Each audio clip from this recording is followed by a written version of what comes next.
Jasim.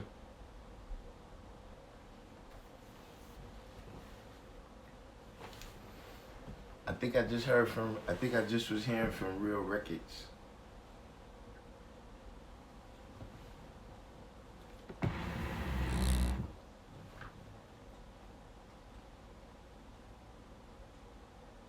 I think I understand Real Records now.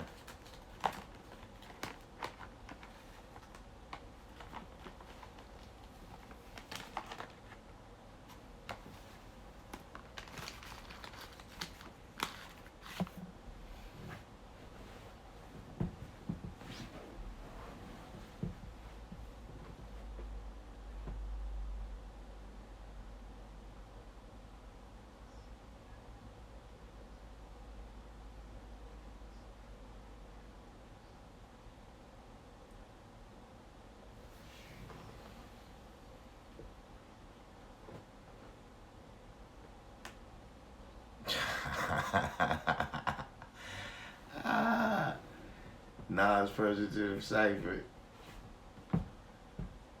Yeah, I'm waiting on see if God Cipher Divine come on.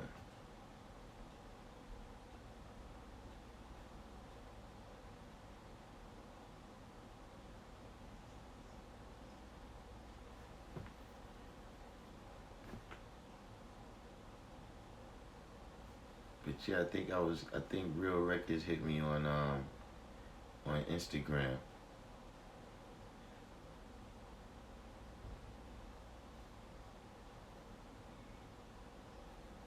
Yeah, I hit up God Cipher Divine. He was hitting me about some stuff that he seen. I was outside, I just came in.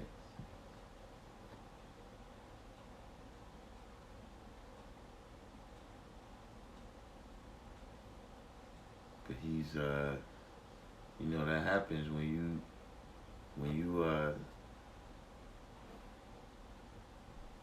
once you catch on with how to use the mathematics, you start seeing it all around you.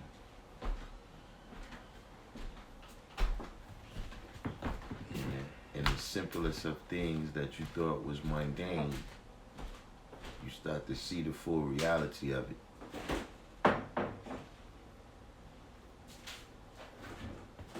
It's like when you get you know how you get a new watch and you know every 2 minutes you looking to see what time it is.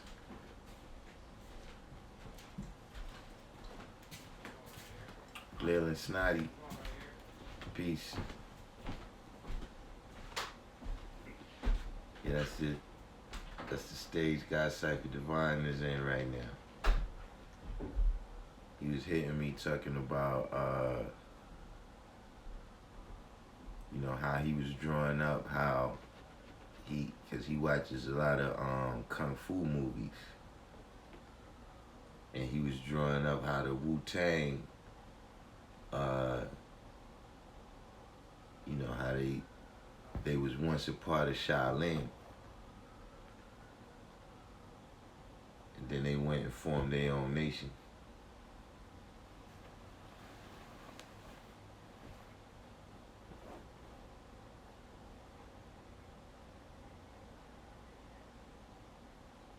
But you know that happens when you know once you start seeing it, then you start seeing it everywhere.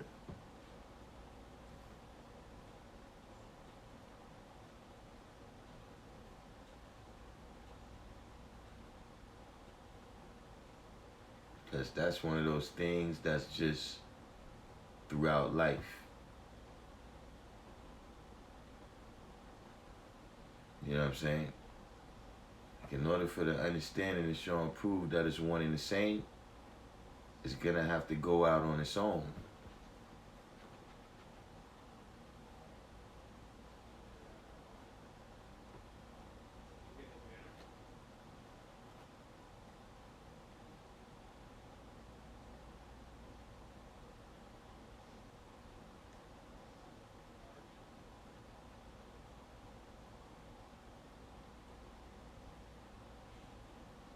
Cipher Divine. He usually be here late. In the nighttime, I get the whole Jansport posse. The whole Jansport posse comes in the nighttime. On the victory day, I was looking at the degree in the 1 and 36. Yes, sir. Did the math to that. It was kind of deep. Yeah.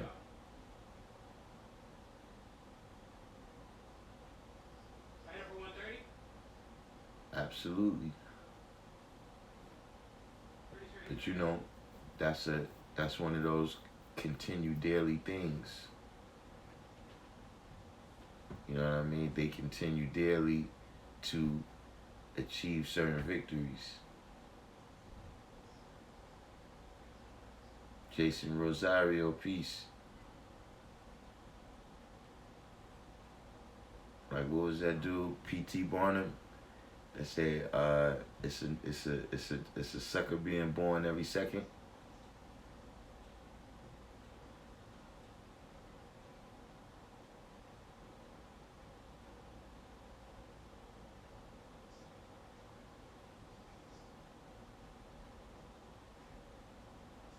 See, even when they apply that, you know what I'm saying? You know,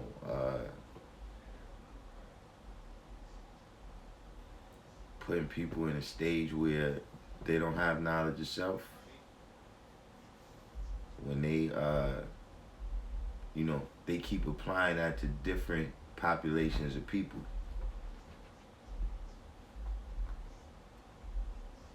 Like, that's what I was telling the brother. I'm pretty sure it was Real Records that, you know, in the 1 in 36, the 2 million Indians, they not spoken about in that degree because John Hart and Hawkins don't have nothing to do with them.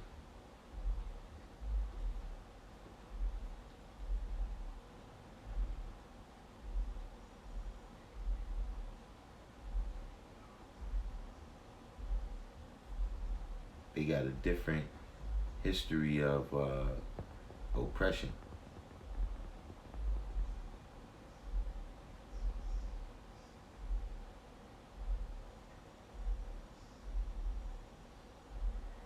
I'm still waiting for this video to upload. That's why I keep looking over here. I'm anxious like it's Christmas. It's finally up to 71%. This is the real after the class. The one with Allah Shasha, that wasn't even the explosive after the class I was talking about. It's on 72% now. It looks like it's picking up speed. Perhaps.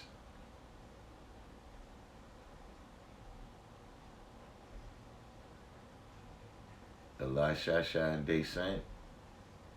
Nah. I got something more explosive than that. More explosive than that even. But I don't know what's...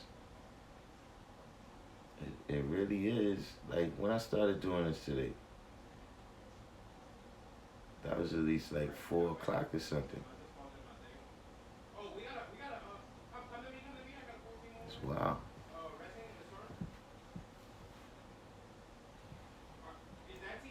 BFR Global. It's a new brother. Peace. What's going on? We from BFR Global.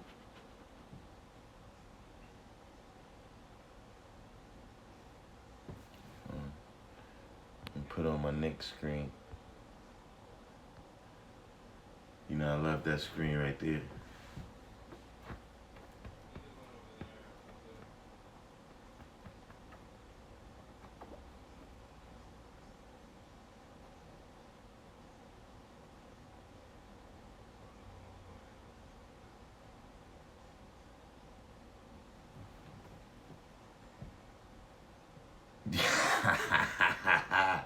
Nah, man. Gotta have the Knicks, man, championship. You know what I mean? Got Eli going to the Hall of Fame right now. New York sports on the rise.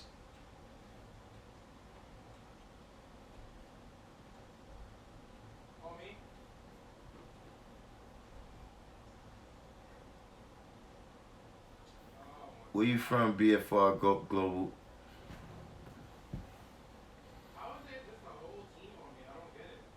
Who? The Timberwolves? Yeah, I don't know what it is, man. You know, the Knicks, I mean, it has been a while, but there's some teams that just, I don't have, well, I mean, the Knicks is kind of like that too, but it's just some teams that, it's something about the organization or something. I don't know what it is. You know what I'm saying? You know, like the Milwaukee Bucks. Like, I like Toronto, how they won, but that's never going to happen again. It's some organizations that it's just not in the cards for them. Chicago, what's Chicago? The Bears?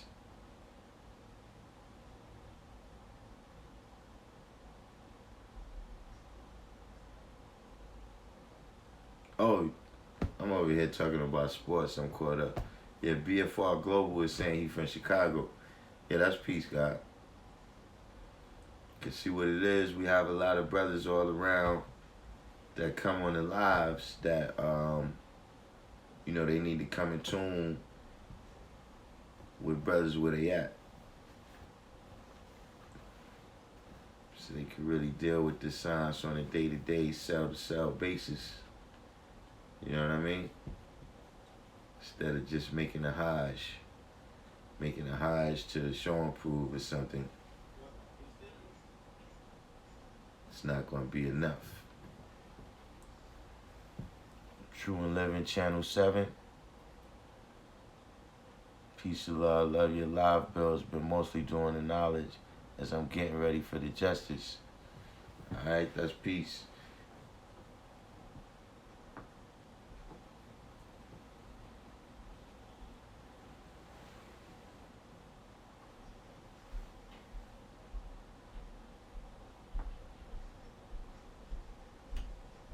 Yeah, I don't know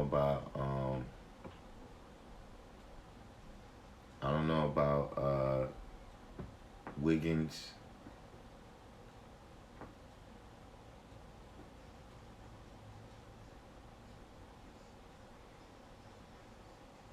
And just the way they team, the way they organization is set up. I don't know about the Wolves, man.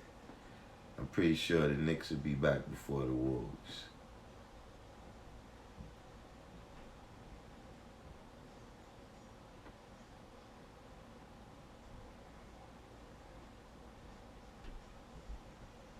You know why teams is having a hard time coming back now? Dudes is coming out of college too early now. It's starting to backfire.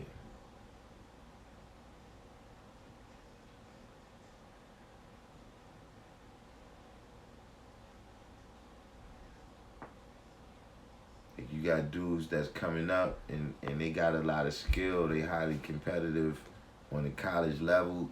And even if they got the physical skills and the body, you know what I'm saying, they got the size for it, they not mentally ready.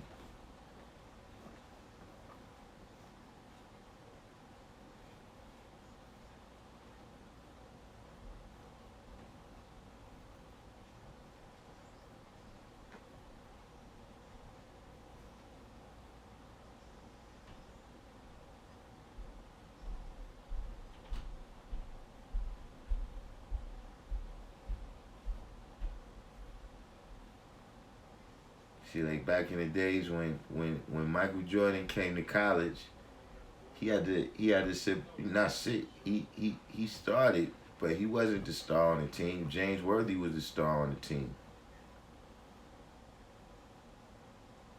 you gotta play your position. You know what I'm saying? And mature on that level. So when you came up to the top level, you was much more ready.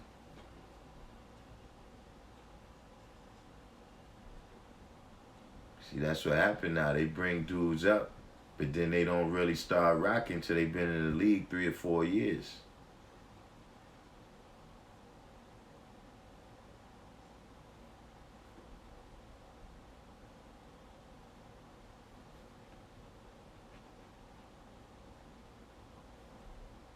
What happened to God Cipher Divine?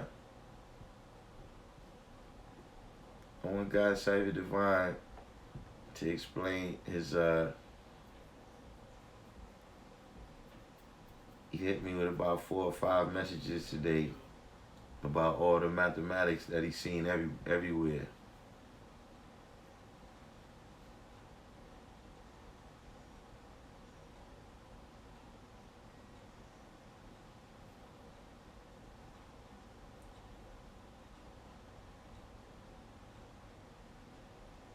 And what's the brother's name? Real Records? Yeah, we gotta bring Real Records back on the live. I think I understand the situation with Real Records. But he has to understand that, look, that's okay. Like you don't have to like the Latin brothers or whatever you call it. You know what I mean? You don't have to like them. But see, it's like, look, most people got people in their biological family they don't like either. What could you do? You understand what I'm saying? Like, you don't have to like them. But family is still family. That's just the way it is, G.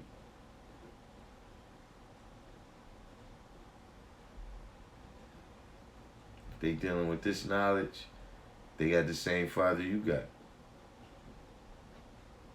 So the same way you might have somebody biological, you know, you don't like this person, you know, you could go to the family reunion and fight them. They still gonna be at the next one.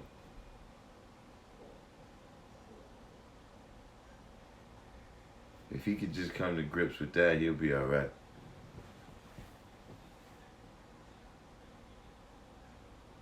BFR Global said, I'm just here to learn. I used Supreme Mathematics during rehab after being shot in the head last year.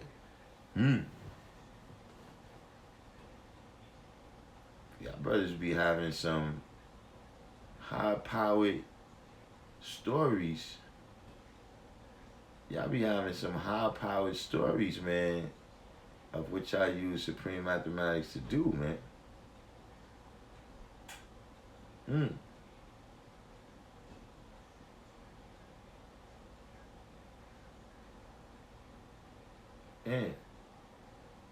And how that helped you out? Just like keeping things in order, like putting your ideas and your thoughts in order and being able to get back to focusing.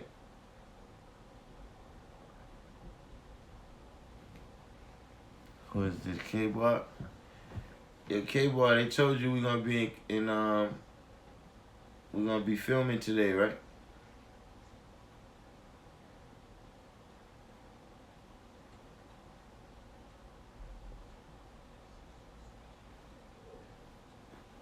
I still gotta get in touch with Perfection, but it's supposed to be me, Perfection, Supreme Man, and K-Bar.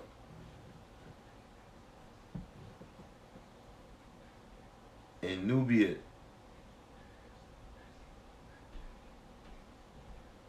Yeah, Supreme Man still out there too. He said he gonna start out this way about the wisdom hour.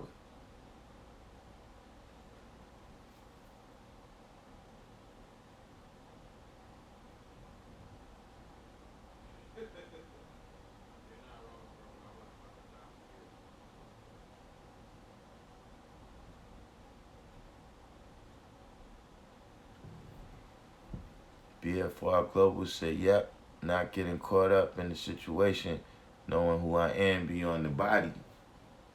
Yeah, that's how it sounds. Well, we should be there. I doubt we'll be finished before like 7, 8. Cause Inf is pretty you know, I don't think he's gonna be there top of the morning either.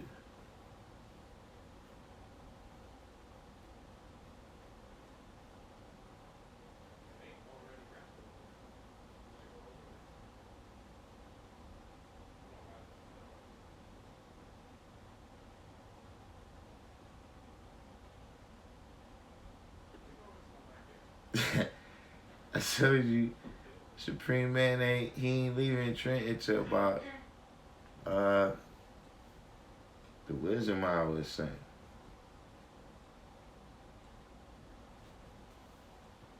And I still you talk to Perfection?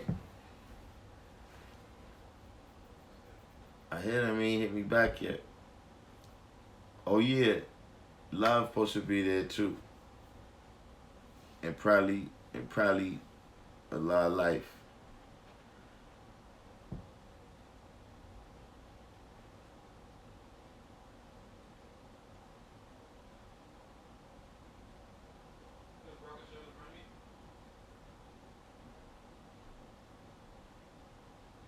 A lot, yeah, you missed it. A lot of life is on the live today too.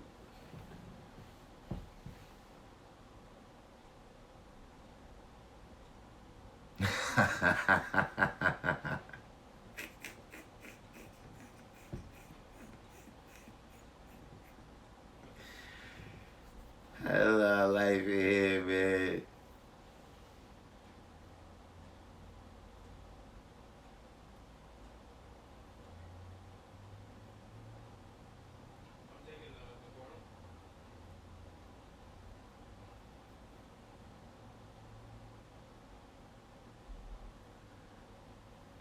I gotta do a video with a lot of life.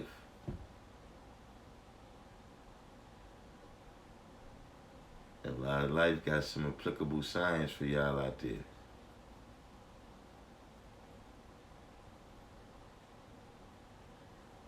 Alright, this video is at a whopping 73%. Oh my God, they both one shot on me. Feels like Christmas. Damn, they both one shot.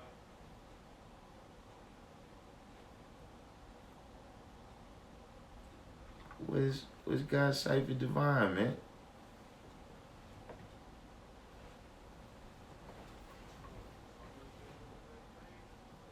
It seems like God's Cipher Divine, he's finally figured out, a couple of brothers that come on the live, they gotta figure out that look, you don't need to speak all the flowery language. You know what I'm saying? Like, you don't have to speak like the Bible to sound profound, or like you speaking from the Bhagavad Gita or something.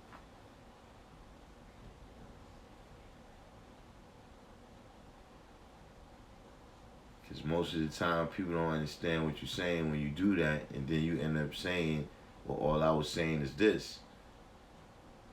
When all you could have said, you could have just said that, and it would have been easier for people.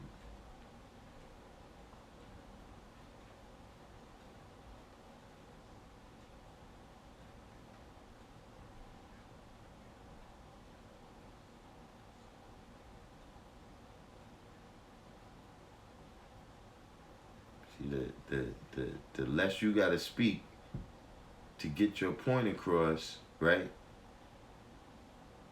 The bigger the bomb is.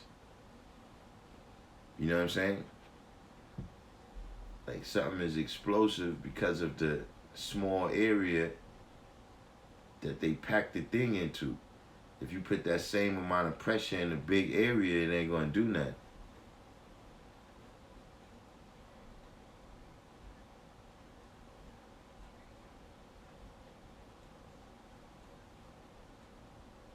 you speak for 2 hours and you get one point across, then it's better to just speak for 20 seconds.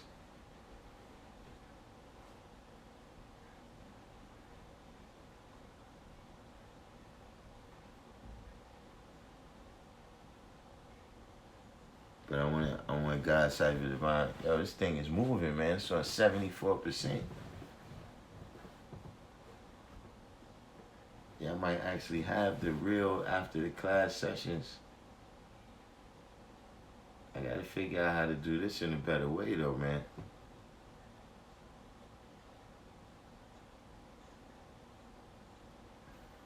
$12 to upload one video.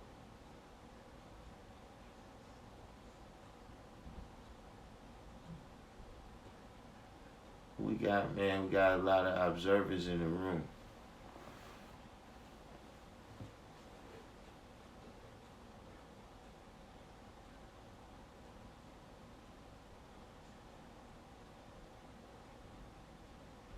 We need the peoples to come in. You know what I gotta get right here? For my what's the names? I got a whole bunch of new screens I'm gonna be getting.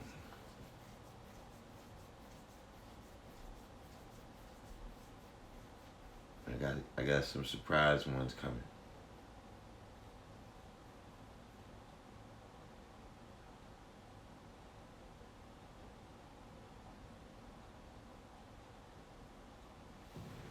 Where Perfection said he was at, K-Walk?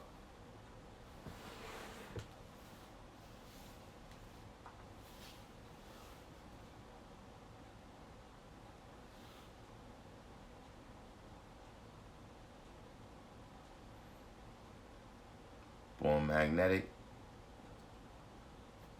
She's leaving the Jet Cipher Born. Alright.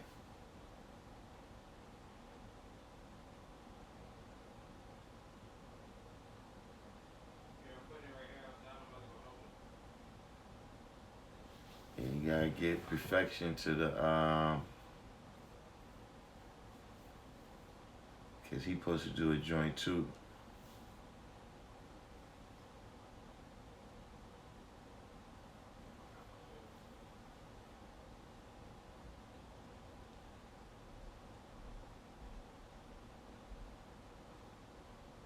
One knock. I'm going up.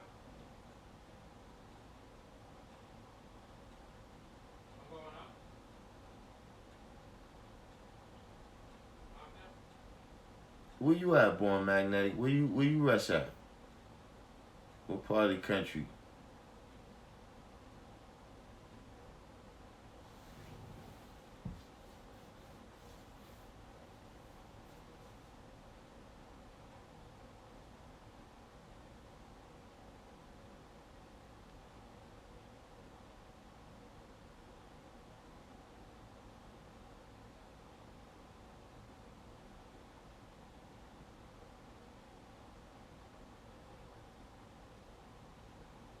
Recorded with Black Jess. Oh yeah. I remember now, Born Magnetic, Birmingham, Alabama. You know, one time I drove through there. That's like the fastest I ever drove.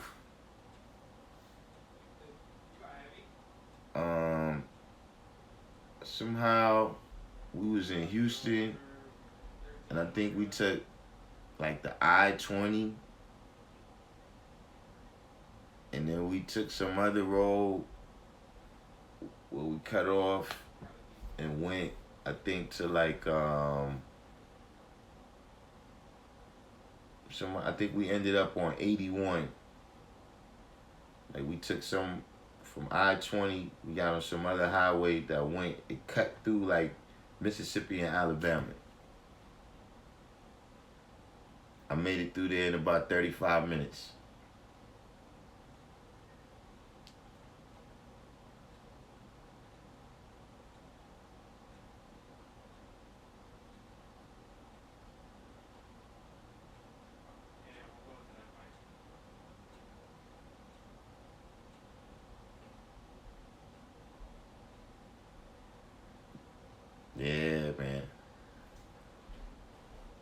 it's I can't get those images out of my head from the '60s. Like I know it's different now and everything, but I can't get it out of my head, man. It's like even like in most cities, right? Any city you in, right? If you notice, most of the people that do that gentrifying, they people that's not from that city. Like I don't care how much gentrification go on, you're not gonna see me moving in certain parts of New York City. It's out. Because certain things, from the past, the way it was, it's like, nah, that's still my image of over there. So when it comes to, Mississippi, Alabama, Tennessee, those kind of places, like, nah. Yeah, watch out, set another team up there.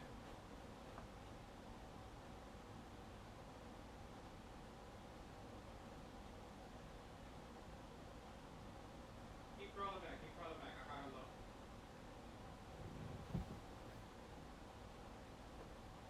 Born Magnetic said, I-20 is a common path to Atlanta, Georgia from here.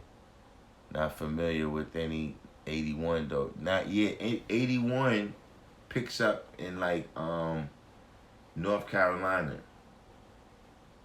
Like I think, what is it? It's when you going through Tennessee, it's Memphis on it's Nashville. No, it's Memphis on one side, then it's Nashville. Then whatever's this other thing that's right by North Carolina. By like Asheville and over there. Then you can catch 81, and that's the road to the north, the promised land.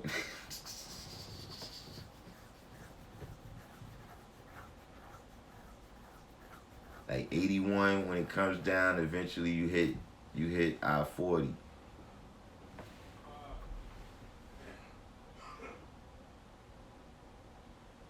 If that wasn't lava right there, and I could have got behind those boxes, I would have been probably alright. Born Jamal in here. Born Jamal said Kanasi used to be off limits. Yeah, listen. When you start going a little bit more down, yeah, like Howard Beach, all the places, you're not gonna catch me living over there.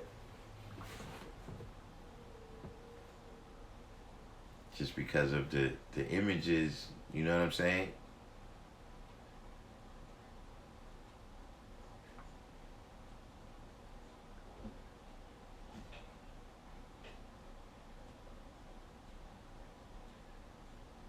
Yeah. So, those type of states. And in those places, right? In those places,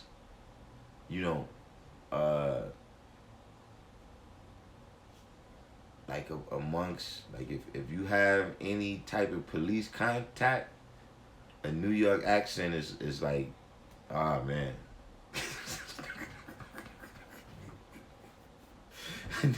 New York accent, New York license plates.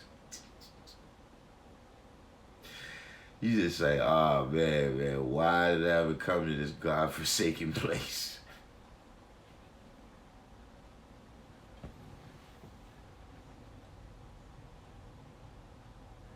One Jamal said when y'all was on picking,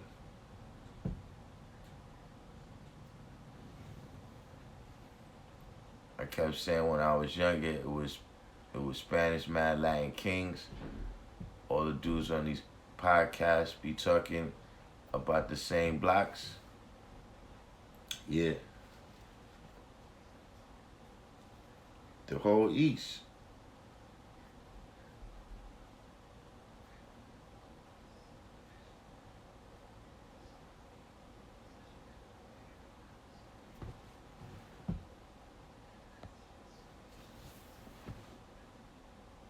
It was certain areas where they, when they had like a mass migration, like in the '60s, in the East, the South Bronx, East Harlem. Those are the places that they landed.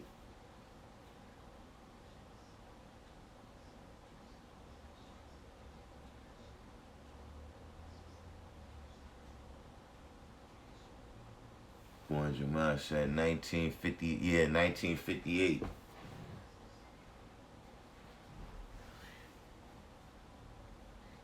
1958 was the first Puerto Rican Day Parade, or it ain't been the same since Tito returned, man. When Tito Puente was around, it was dope.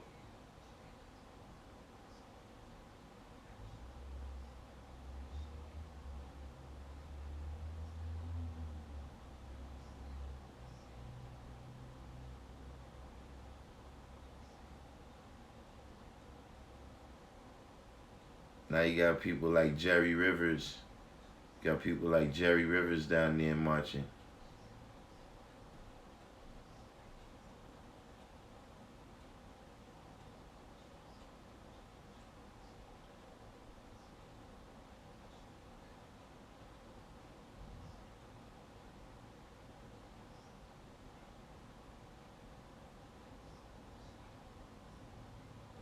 What's God's Cipher Divine, man? Any other time, you probably listening. You just can't type. I want him to come in and explain his Wu-Tang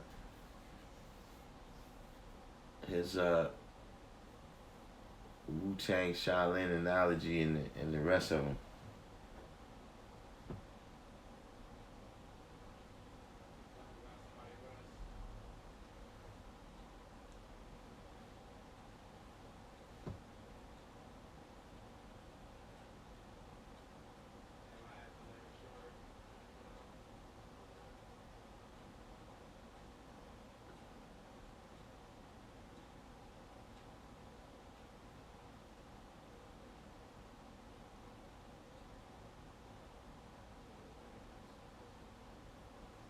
Cipher Divine was telling me he drawing everything out now like Harry Potter. That's what you're supposed to do, though. See, when you can look around you and see the lessons, you know, that's when you can manipulate. Because you already can see what's getting ready to happen. You know, when you can see, all right, yo, this person right here, they dissatisfied. You know the outcome of that already.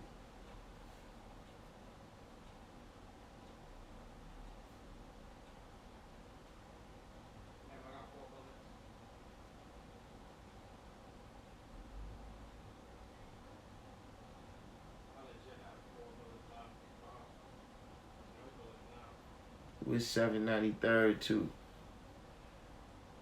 You usually see 793rd in the nighttime.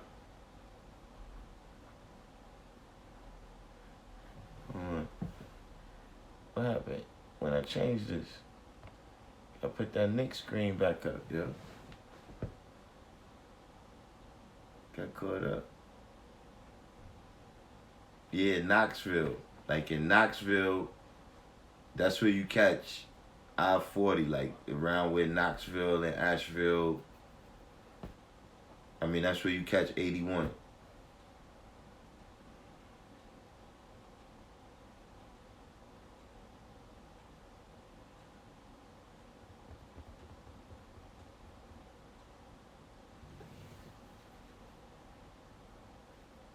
You guys said Knoxville is next to Asheville, North Carolina, and yes, God, you in trouble with now why license. Yeah, man. One time, we got pulled though. What that was, like Virginia or something, man. They got some big roadblock, and you know, as we pulling off, I asked the dude, you know, where the restaurant was at. And he was like, where the restaurant is at? I was like, yeah, we just got off the highway to get some food, man. And he was like, oh, man, yo, what the... Hey, man, listen, man, get ahead with that, man. I'm not traveling with Lady Heroin in here. I asked the brother about squaring the circle. He said it was a way to watch your actions and make sure you're upright. That's all I got from him, though. I mean, yeah, like I said, you know, being square in all your dealings.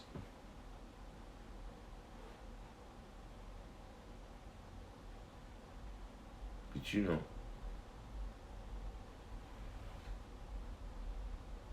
um,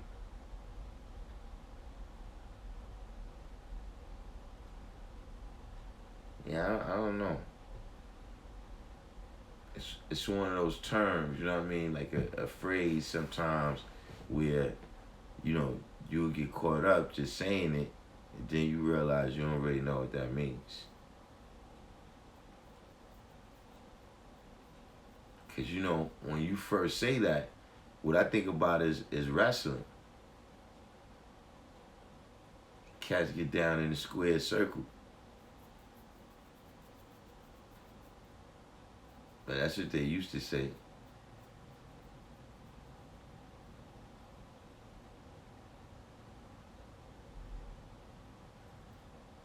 I haven't seen wrestling in a while though. The people I used to watch is dead, man. Yeah, you seen what happened? They said Jimmy Superfly Snicker returned something, bro. Yeah, boxing and stuff like that. They say the square circle.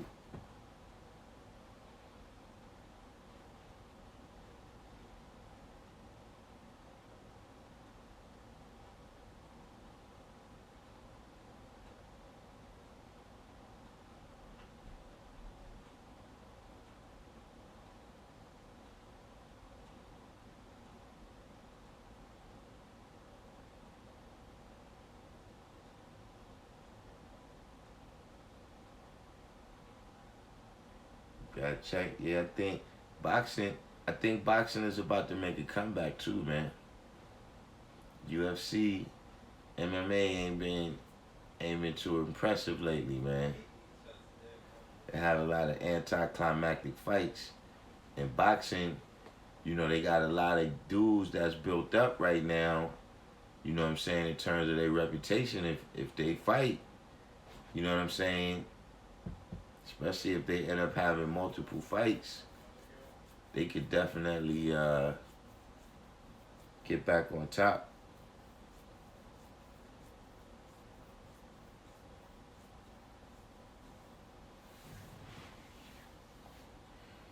Kareem. Now we got Jansport Posse. Jansport Posse is coming in now.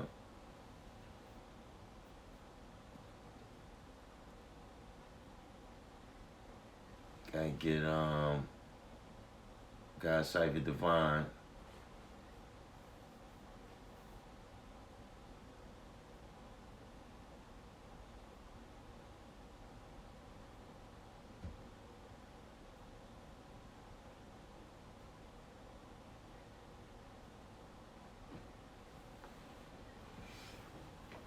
God Cipher Divine and a law will manifest.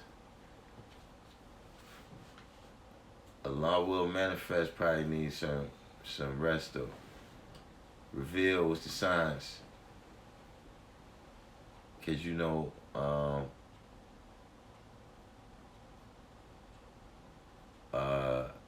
law will manifest had like a stream of consciousness. He had like a stream of consciousness earlier.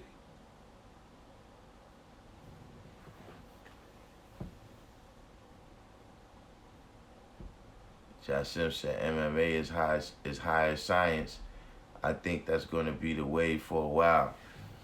Yeah, but you know, it's just a matter of you know, the fights got to be made though.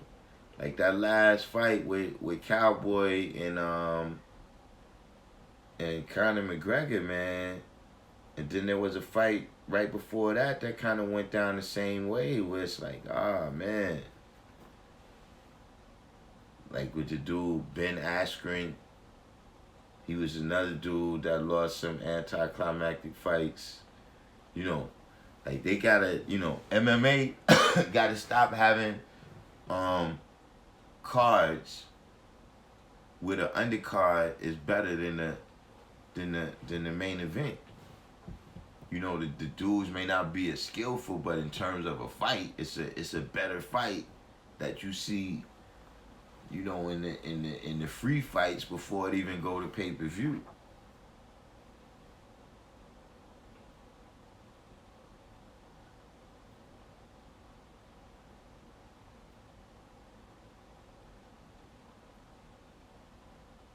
And then it's so taxing on them too, man.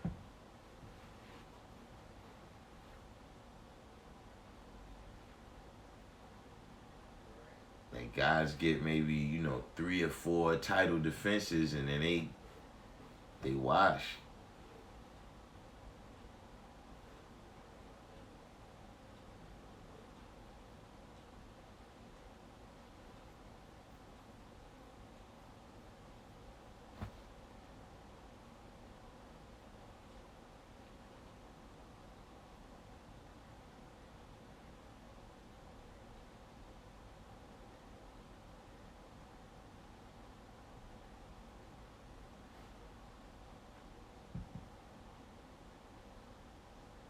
Yo, reveal. I'm up here. I'm still uploading. This thing is still uploading. It's on 76%. Maybe by the morning, it's gonna be uploaded. I don't know what's the deal with it, man. It's really out of hand. But yeah, I watched it though. I watched what y'all was doing. When after it comes out and everybody see it, we gonna have some building to do.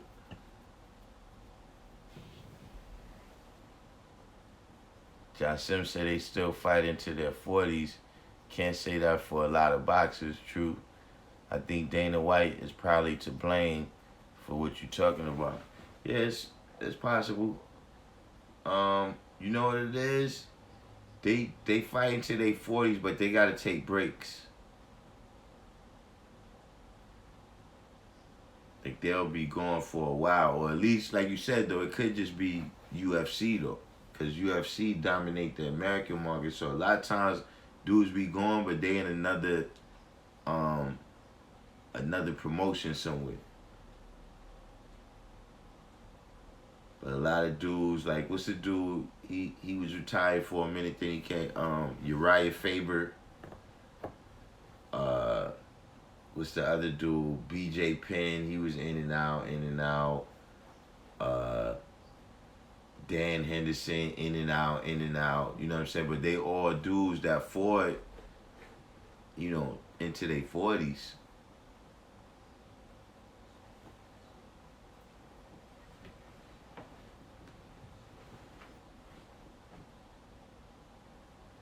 But yeah, you know, Dana White, he definitely got a chokehold on it.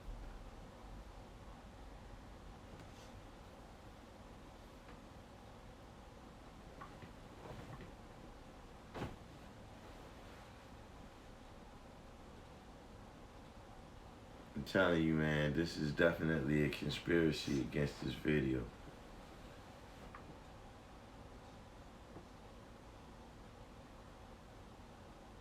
I think they know what's on there.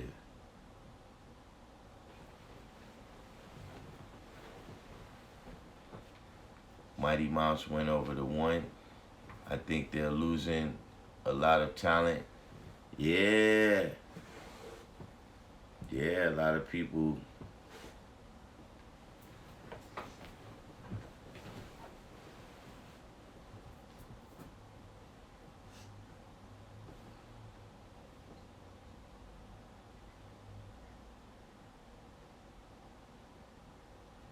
But that's what I'm saying though. All those type of things, I think make UFC vulnerable right now.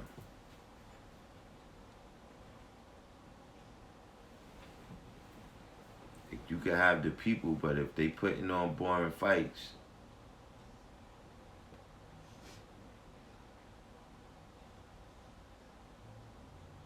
'Cause see, with boxing, I think the perfect record is too much of a thing now. You know what I'm saying? To not have any losses or whatever.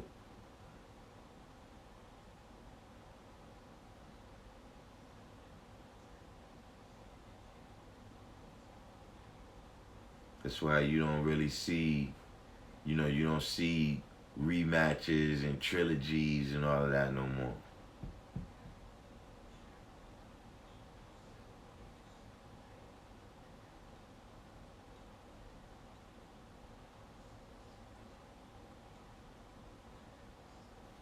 I think the only real main advantage the MMA got right now is,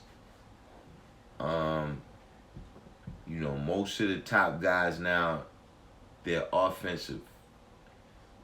Boxing has been defensive since after Mike Tyson. Once Mike Tyson got locked up, you had only a few, Holyfield was in the middle. He was an offensive fighter, but he had defense. But once you start getting to like Lennox Lewis and Winky Wright, Bernard Hopkins, they were excellent fighters, just saying they were defensive fighters, so it just didn't look exciting. You had to really be into the sweet signs. Just like when UFC, when they do too much grappling and too much wrestling, if you don't know what all those moves are, you don't know what they trying to execute, it don't look like that.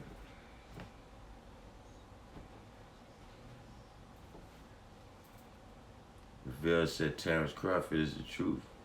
Yeah, Terrence Crawford, but Terrence Crawford he just had that crash though.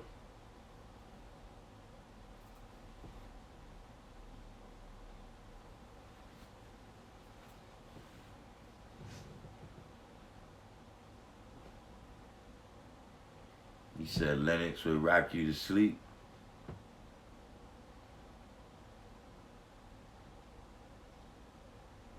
I mean, he was big in terms of heavyweights, really in general. He was, there was other dudes, Riddick Bowe, but he was like one of the first of these dudes. Now when you see the heavyweights, they like 230, 240. The great heavyweights before that was between like 202 and 215. If you look at dudes with their best fighting, the best Muhammad Ali was like the 208, like the 205 to like 212 Muhammad Ali. The 208 to like 215, 217 Mike Tyson. The 202 Joe Louis. But once they start coming in the ring like 220, 224, that's when they was on the way down. But now you got dudes, Deontay Wilder and them, they like 235.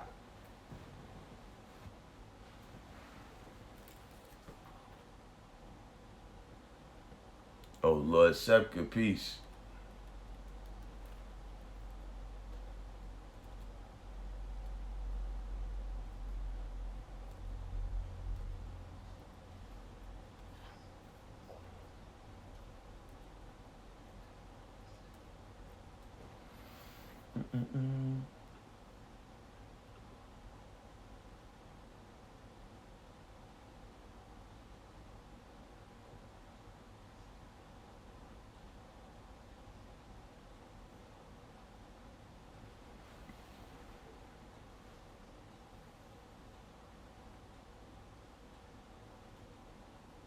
Heard Tyson say on his podcast that used to be God. Yeah. be surprised, man.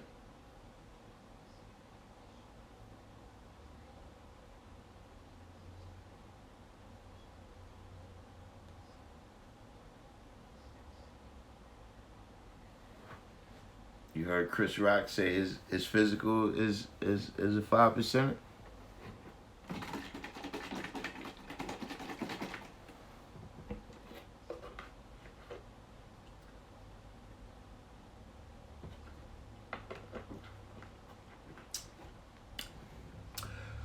Cool, refreshing drink. Lemonade. You never heard Chris Rock say that? Yeah, his brother is I can't recall his name. I don't know him personally, but yeah, people know him. You know, brothers know him. He's a god.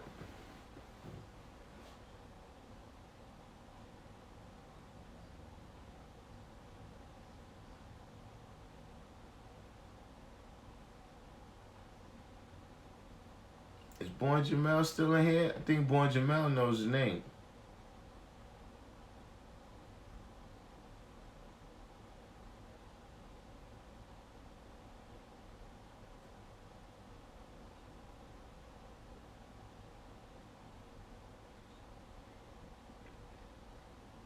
She like brothers was talking earlier about different groups, like you know, Poor Righteous Teachers and Brand Nubian, but you know there was other people. You know, UTFO was 5%ers.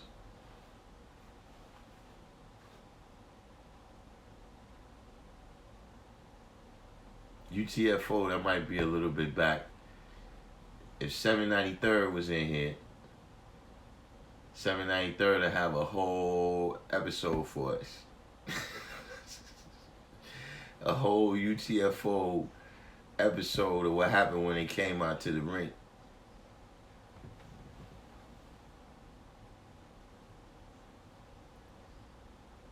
Rafal Tomas Statura. Peace.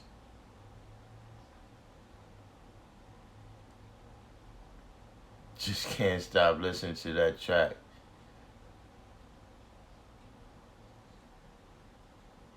Yeah, that's what joint is that? 120 Cobra versus the King. G towards the thing, you know. But that's the joint with me and Kasim on it. Yeah, that's the jump off I was talking about earlier. I just got distribution for that project. But yeah, it was gonna come out in March, but it's pushed back a little bit because it couldn't they just gave me distribution. I didn't get pressing because I didn't want to get them certain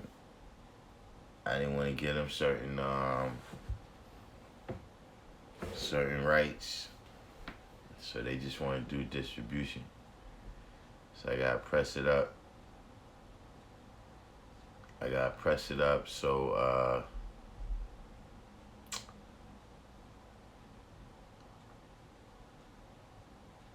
figured probably be like May now. That song is gonna be on the Antediluvian King project. Reveal said David Wayne said he used to be a 5% too. 793rd says seen Chris in the Whole Foods in Alpine. Actually, you already know I was there.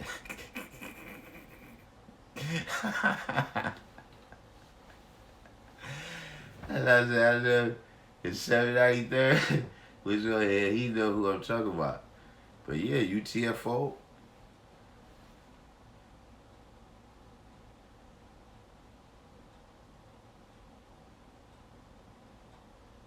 Other people too. KG from KG from Fresh 3 MCs? Not Fresh 3 MCs. I said Fresh 3 MCs. From Treacherous 3. Wait, why I said Treacherous 3? I'm wilding out. KG from Cold Crush.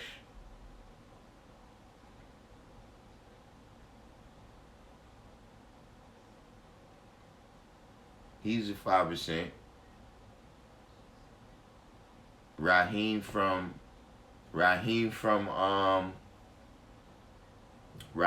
Furious 5.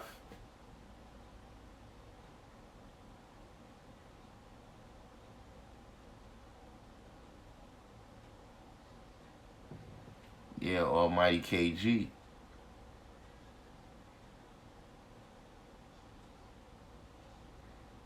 That's the Sonic, yep.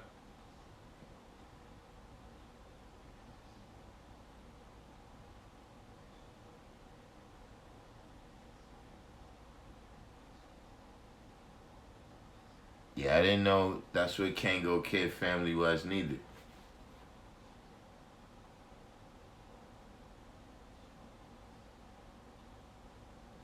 But remember on Roxanne Shante album when she said, "You say you are God, but you do eat lard."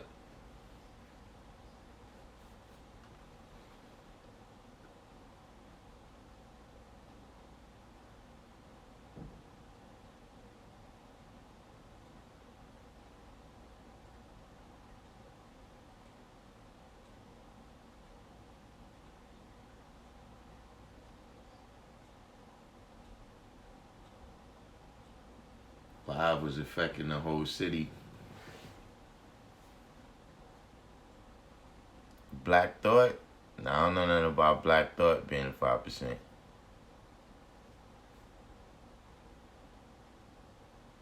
Right, 7. That's what I just said. That the 5 was affecting everything at that time. Yeah, Kane wrote for her. Yeah.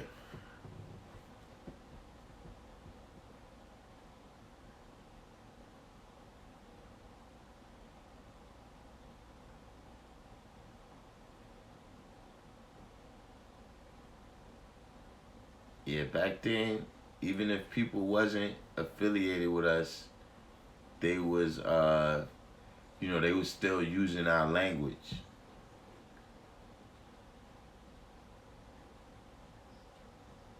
Like I remember it was a record with EPMD. I can't remember what record it was, but they said something about you catch a universal beatdown.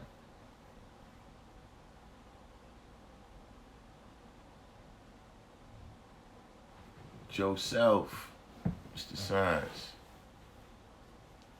Yeah, $500,000. His name was his name was Jamil. Yeah, that was the guy.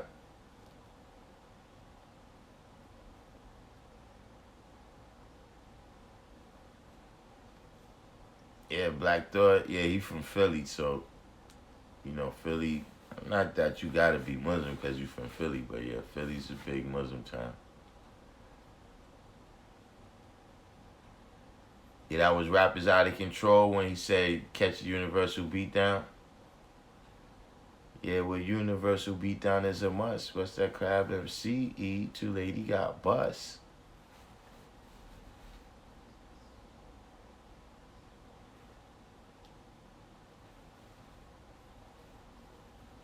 Rafael to Monster Trura, most of them are having knowledge of self.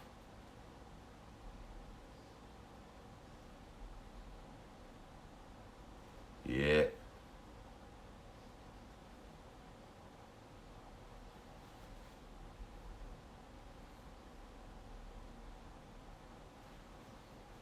What he said? Yeah, Black Thought.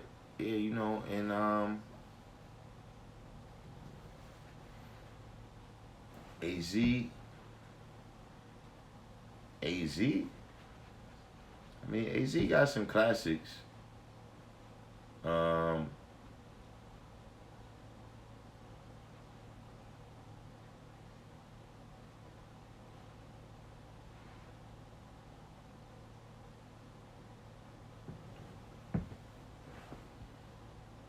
Joe Sell said I met AZ and Juniors on 42nd.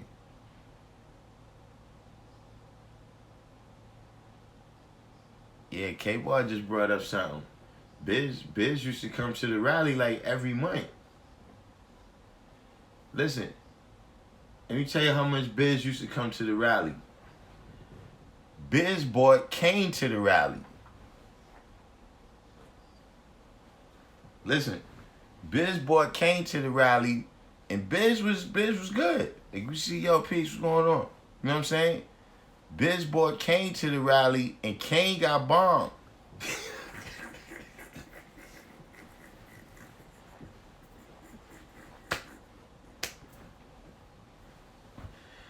Yeah.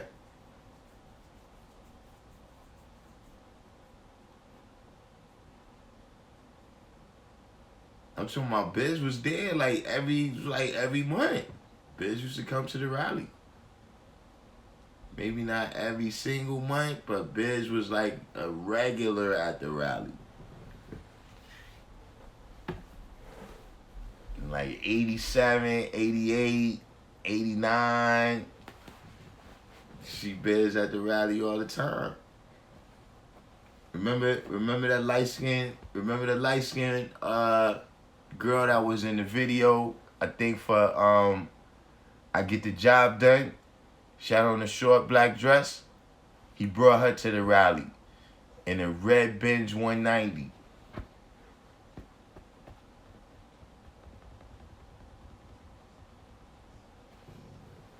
C793rd.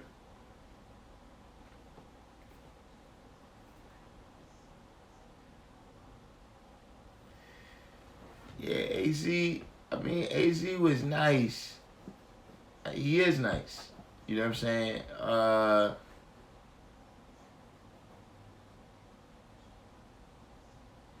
I just don't know. I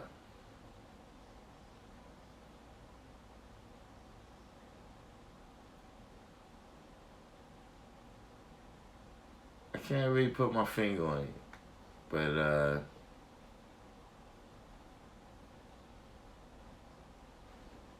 you know, he's in the top category, but not my favorite.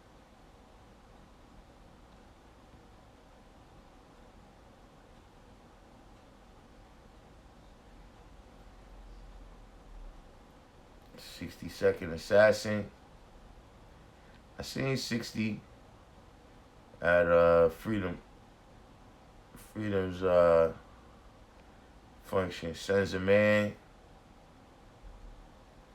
Biz still work. I went to a show last year. Yeah, you know, Biz was one of the entertainers. Biz was one of the entertainers that he really don't even need a record.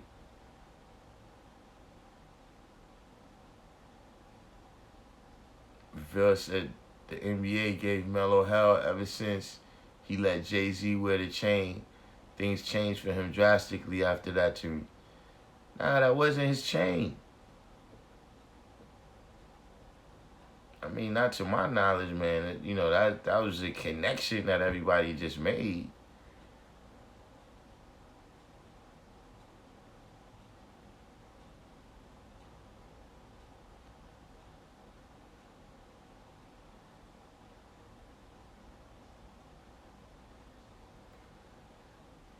"793rd said also saw him in the 850i at the rink." Yeah, that must have been after he got off from Marley. After he got off of Cold Chillin'. Joe Self said he on the Planet Asia LP. Who AZ is on the Planet Asia LP?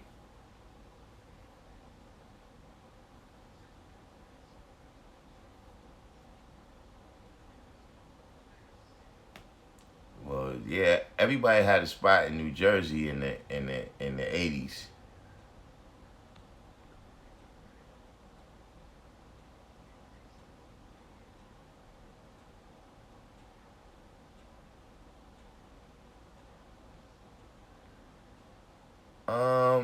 Like I said before here, I think the Jay-Z thing was just a street cred thing.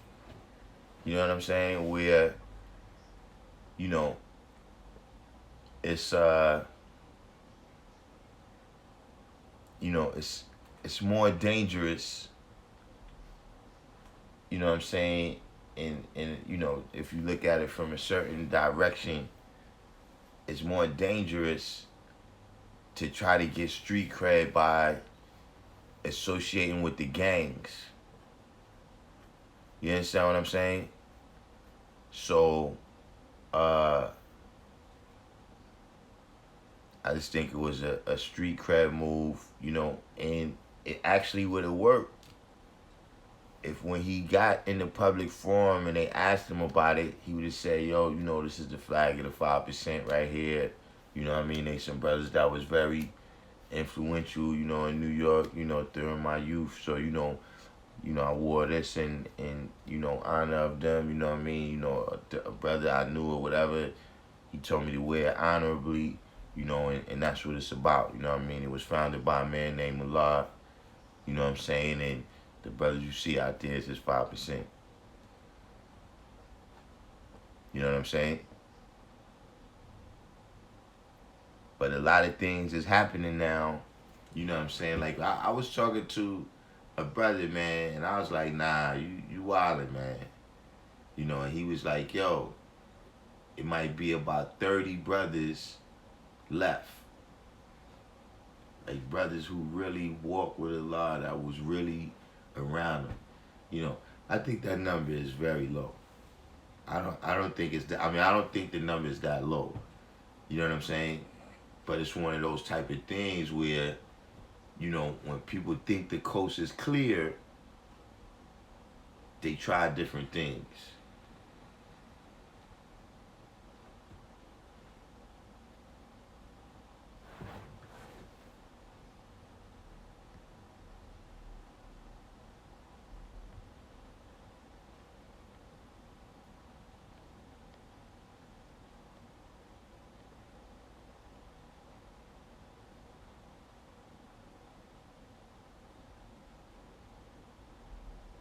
I felt to mine said he ain't Nas, but Nas. Nas is highly influenced by AZ. We all know Jay's Greek now. He been trained to be the next Al Sharpton and Jesse Jackson due to knowledge to his actions now. Charlamagne gave a better response than Jay-Z, and he was the one who asked Jay-Z. Yeah, I ain't a friend. Listen, Charlamagne almost seemed that he was one of us when he asked him. Like Jay-Z, he said, "Wait, yo, you 5%? What you doing with that flag?"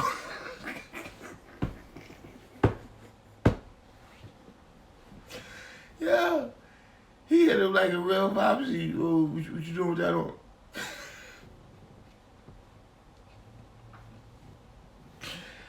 Ah, you sure prove that? Joe Self said, I told AZ he was nicer than Nas in like '06. And I don't know about nicer than Nas.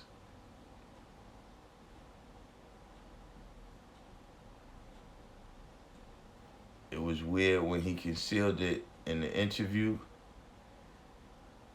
Yeah, it's more than 30. Yeah. But look, I was like, nah, God, you wildin', man. But yo, the number is getting low. But I'm just you saying that to say that every time people see something like that, then they think like, okay, we could make a move. You understand what I'm saying? Without realizing that, nah. Ain't nothing disappeared.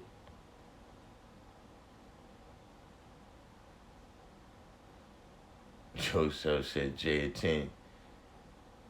Charlamagne is a charlatan. And K-Bar said Charlamagne had the knowledge down in Monk's Corner. So my physical went to, in Monk's Corner, South Carolina, my physical went to high school with his older brother. Watched the time he on the Stephen Colbert show. Colbert, you mean? 793rd. Allegedly 793rd, allegedly.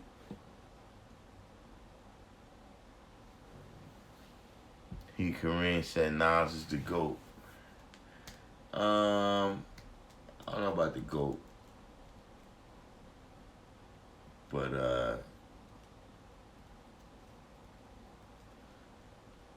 I mean, for me personally, you would much more, Nas is much more likely to be in rotation on my playlist than AZ.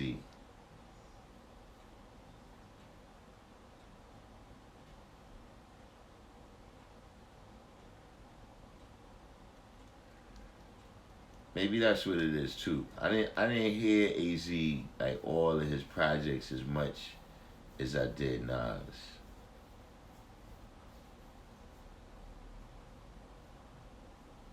But, Nas got the extra element of the storytelling that I don't know if AZ necessarily got that.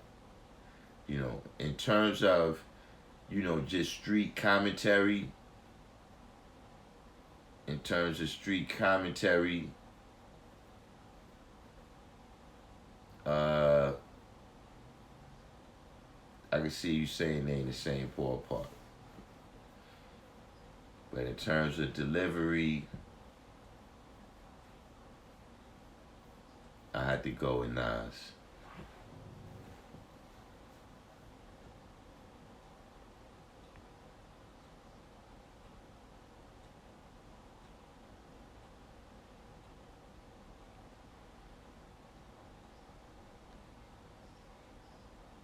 You put Black Thought over Nas, Jasim?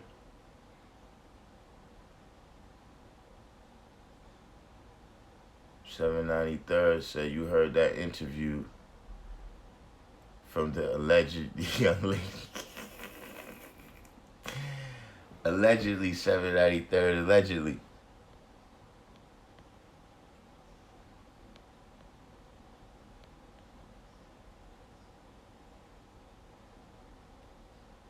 Or it says, I like Nas, but he got a restaurant in New York and they got pork. Nas is hiding from the streets. Joe So.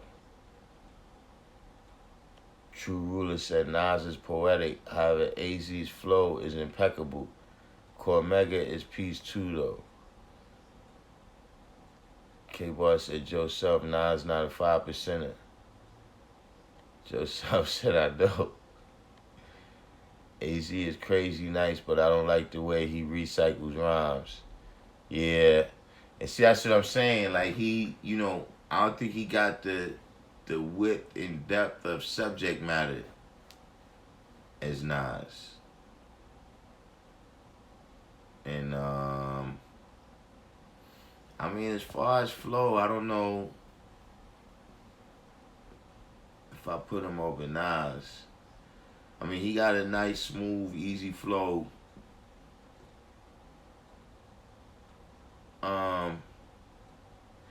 I think too was a factor for me, and it's a factor with a couple of people, is that I didn't really like that R&B kind of rap. You know what I'm saying? Like that R&B kind of rap, that it was different than the funk kind of rap. Like the funk kind of rap is the Marley Marl era. The Marley Marl, Eric Sermon, you know what I'm saying? Those guys in that era, they was using like James Brown and all that's like funk. You know what I'm saying? Then you got Wu-Tang, you know what I'm saying, that's coming more with soul. You know what I mean? The soul records. You know what I'm saying? But then, to me, like Jay-Z's first album and, a lot of AZ stuff like Sugar Hill, those records was kind of R&B for me. You know what I'm saying? And I mean, just for me personally, that's not my favorite kind of hip-hop. You know what I'm saying? Biggie, he was like in the middle where he had some of the funk stuff and then he had some of the R&B kind of stuff too. And just in general, I never liked that stuff. And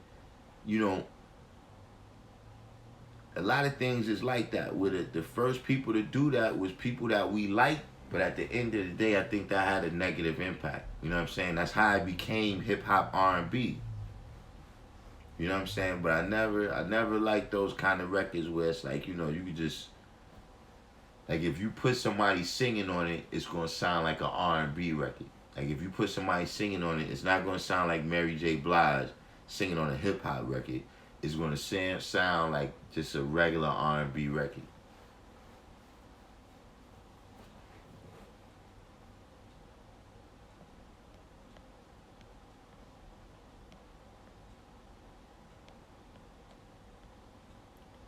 Oh, y'all back on the top fives, huh?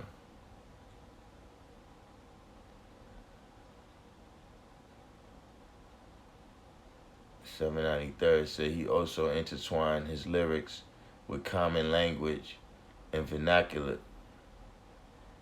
He wrote the equality and passed it to me, and so forth. Yeah. But Nas don't eat pork, but he sell it. I ain't with it. Yeah, Joseph, that is. John Simpson, all day, Nas is top five.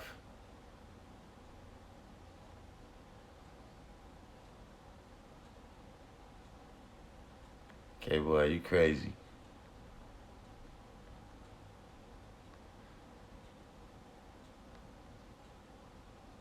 Nas is strangely obsessed with Mega doing goofy stuff over the years.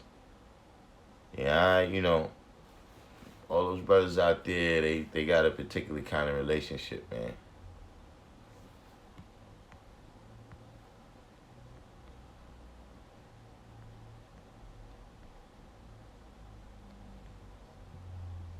Joseph said, I like AZ before I had knowledge of self. I know what AZ say. You know he studied 120. Joseph said Nas is top five.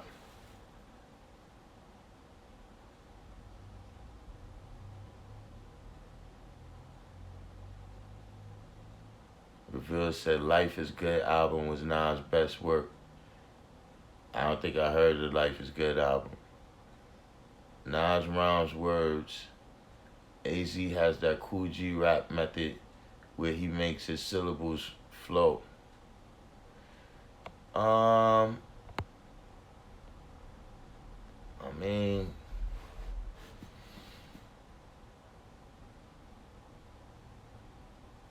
Nas is. I think Nas is a lot like Cool G rap too.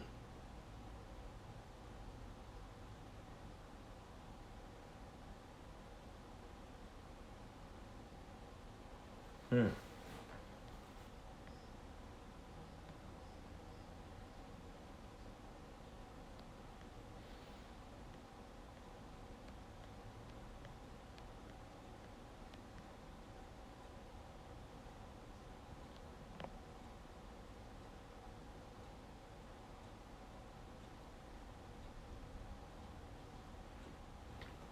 Joseph said the Life is Good album was great. Honestly, me and my Earth get closer with that music.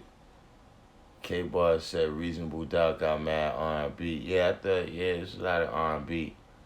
Mid-90s money grab, looking for hits to get up out of the streets. Yeah, they in the early 2000s when it got in that party phase.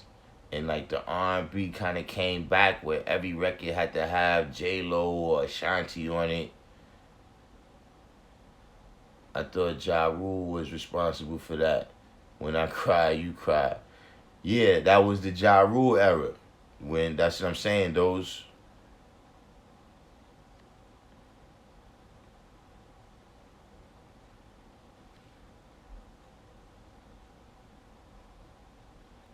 Mega said he knows mad dudes.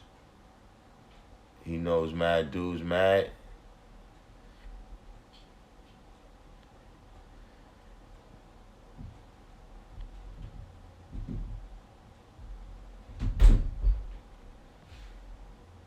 Okay, well, what are you talking about, man?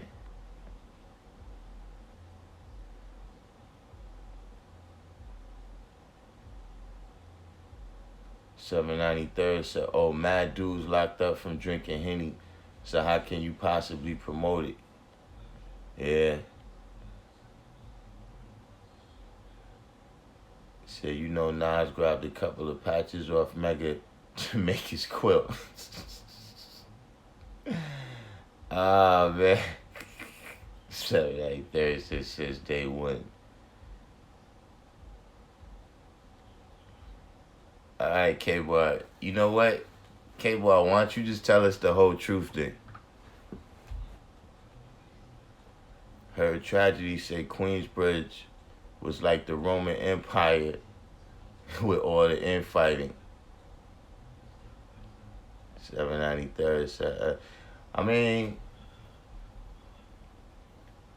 from the outside looking in, it did seem like that, you know what I mean? Because they had like a lot of power. If they ever would have consolidated it, you know what I mean? Like there was a time when, you know, they was like, if you was to look at the top 20 or whatever, like, yeah, Queensbridge, just Queensbridge itself and people that, you know, was affiliated with them, you know, might have represented a third of that, you know what I mean? A quarter of that or something.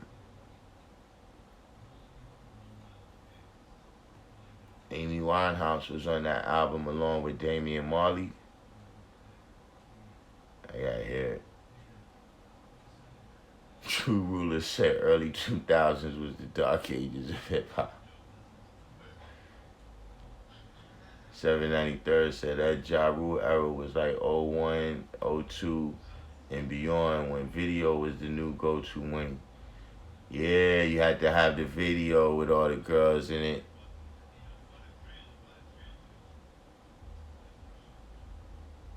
Damian Marley as an artist is hot.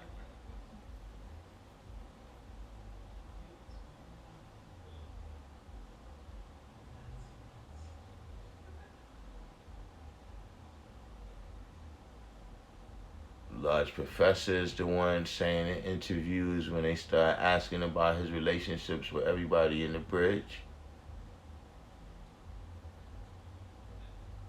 What are you talking about? Large Professor was saying what?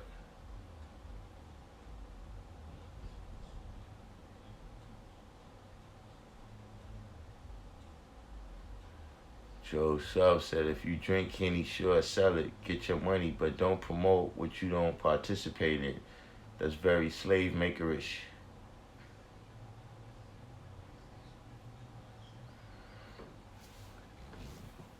And that's, yo, the video reveal is up to 81%. I almost can't even, I'm like speechless.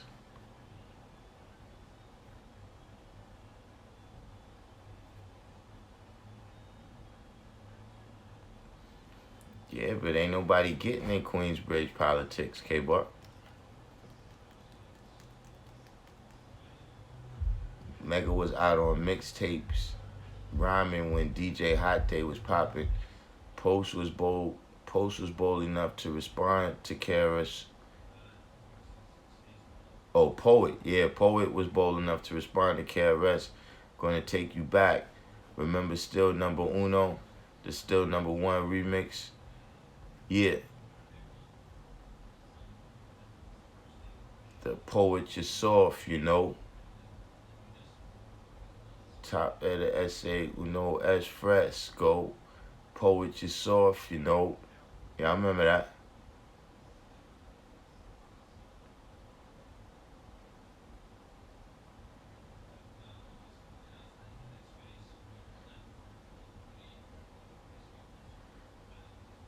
Okay, but are you reading the things?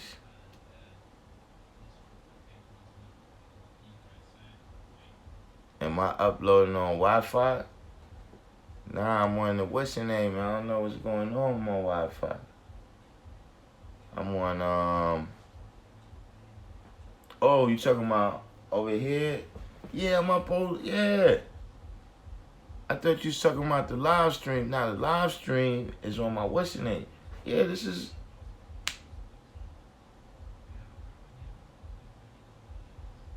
think this is optimum.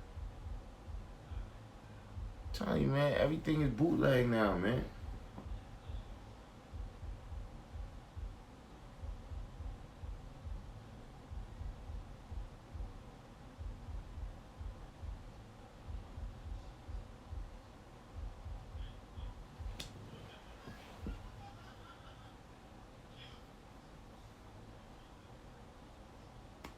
He said that Ricky Ricardo type track was crazy. That's why it made me slow.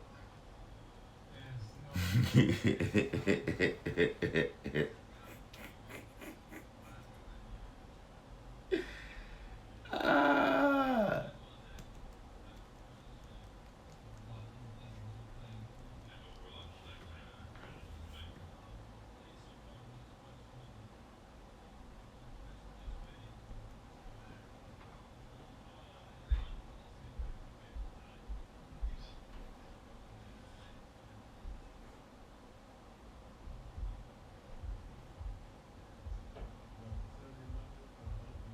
I guess, man. Hopefully, man. This the best it got, man. 81%. I forgot everybody who's on here. Allah Will Manifest. Allah Will Manifest is on the after class session. Reveal is on there. Almighty 7. What's the other guy's name? I know his on YouTube was his handle.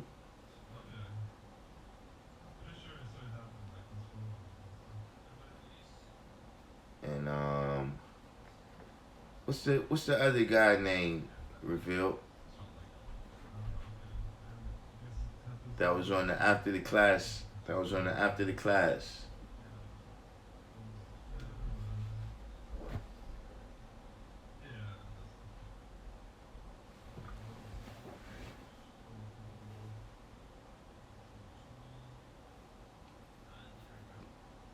Mahdi Allah and Sun God Allah? Or Mahadi?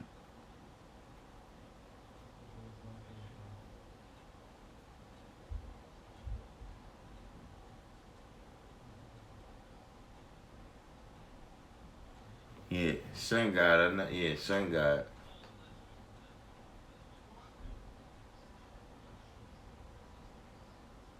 Yeah, that's it. Next week we gotta get Shamik. We gotta get Shamik in there. Another brother hit me too. He said he's coming.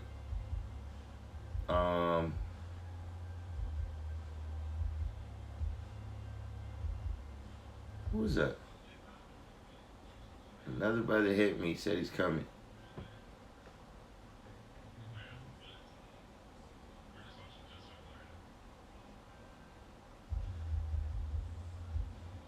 Shit, I might have to start coming in earlier than y'all come in, because that's gonna be a high science. That's gonna be a high science. Yeah, I can tell, Reveal. I can tell. But I'm a whip y'all into shape.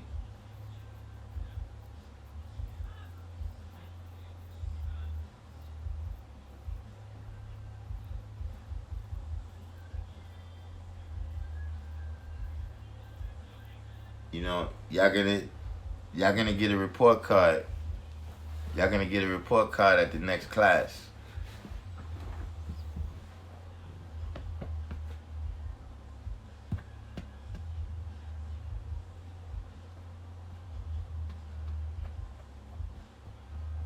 But this is this video. I'm the most hyped to get this one uploaded, man. And I gotta figure out something about this, man.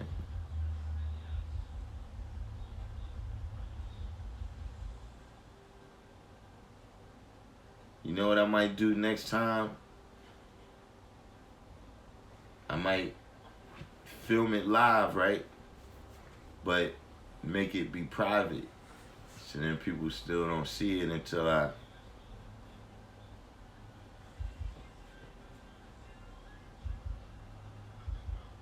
Oh, really? We could do it live too, but y'all ain't ready for live yet.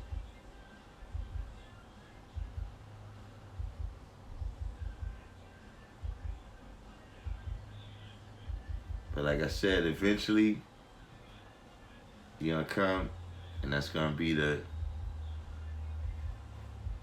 We're gonna do it. We're gonna do it right and exact for the world.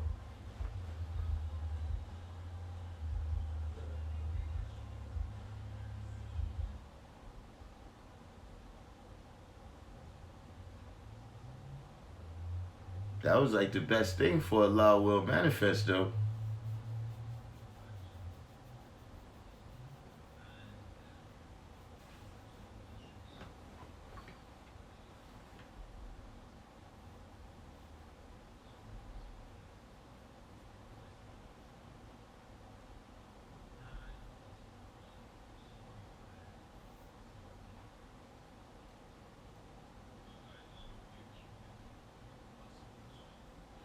But I want to see. I want to see what happened.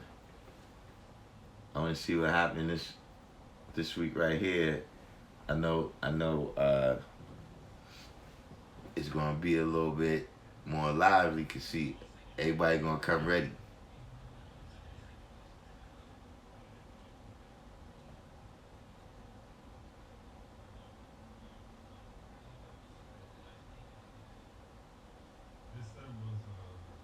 I want to see what the rally. We should have some numbers at the rally.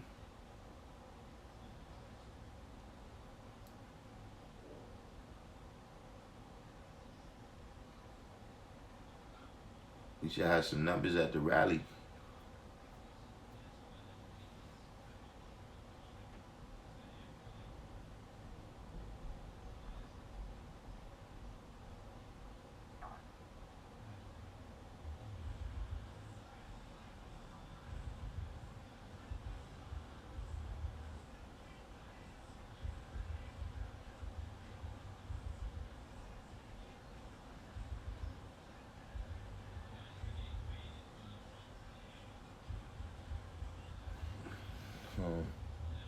Let me switch. I keep not recalling to do that. Gotta rotate it.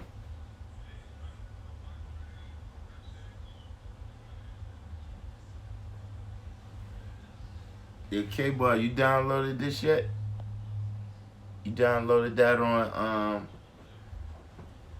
you heard it on on iTunes and all that?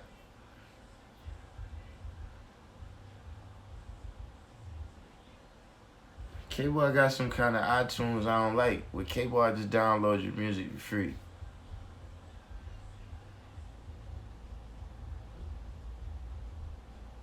K-Bar just download your music for free. Right off the iTunes.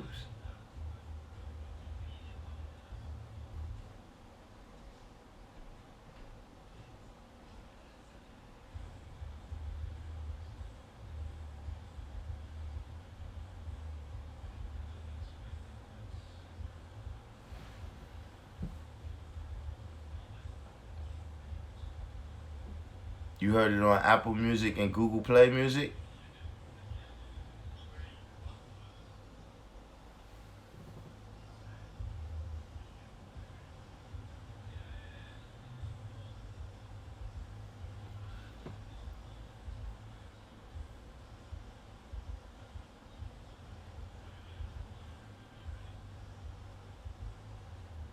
See, I ain't got no service, man. I ain't got nothing. I ain't got Apple Music. I ain't got Spotify.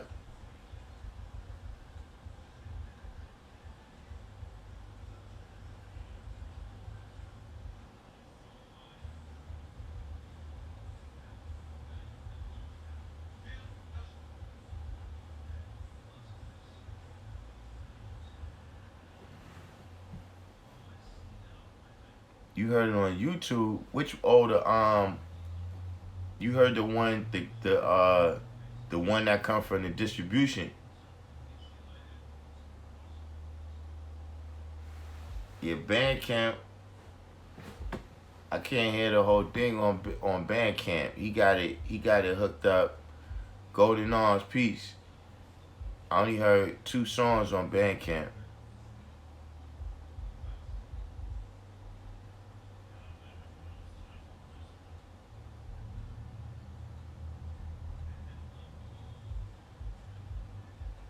Yo, we should put up some numbers on the streams this year, man. I don't like the way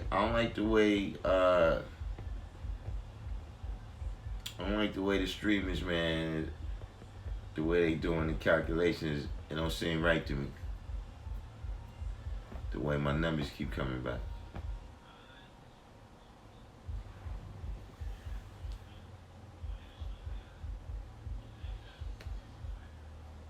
Joe Self said, I'm gonna call the school Saturday. What time you gonna be there? So we talk about the college fund, or you want me to just leave my info? Yeah, I'm not gonna be there Saturday. My day is Sunday.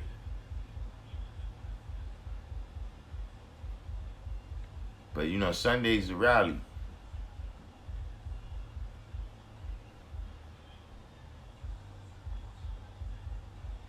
But you know what, Joseph? I actually was talking to a brother that you know, Children's Day, the science fair, the show and prove and all that. The brothers that's responsible for running that, they got incorporation or whatever, right? Where that's kind of set up. It's set up to do that kind of thing. You know what I'm saying? And there's actually some science with that where, you know, we trying to take the Children's Day to a higher level. You know what I'm saying? Like right now, they come out to the park, they have it, but it's kind of spread out. You know what I'm saying? So we try and focus that in. So that's I was gonna introduce the guy to y'all. You know what I'm saying? Also, other brothers, man, that's doing a lot of things. You know what I'm saying? Like the brother Roger is doing like the ventilation system. You know what I'm saying? And the air conditioning, the heat for the school. You got Divine that's doing the construction for the school. So, you know, brothers that want to add on in that way, you know what I'm saying, you could deal with these brothers, you know what I'm saying? Like maybe you got expertise in that where you could come in and help, you know what I mean? Maybe you could help them get some supplies or whatever, you know what I'm saying? But you know, yeah, that's another level that I just seen about, you know, what we've been doing here in terms of putting all this together. You know what I'm saying? When people start sending me stuff on the Cash App, that's how I realized, like, yo, you know what I'm saying? It's things that could be done right from here. You know what I'm saying? Where they ain't gotta go through no committee and all that. You deal right you deal right with the person that's doing the work. But see, the reason I told you about the brothers that's doing the that do the Children's Day and the science fair and all that stuff is because all their stuff is already set up. Like, you know, you get the tax write-off and the receipts and all that. You know what I'm saying?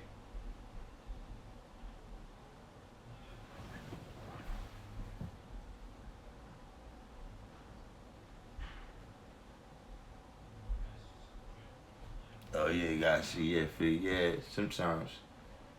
Well, this Sunday, we're gonna be around the corner at the rally. But generally speaking, yeah, that's something that, you know what I'm saying, is in the plans, you know what I'm saying? You know what I'm saying? You know, and like I said, the things that I'm telling you about, these things are already in motion. Like it ain't like, you know, if you hit them with the loot, then they gonna do it.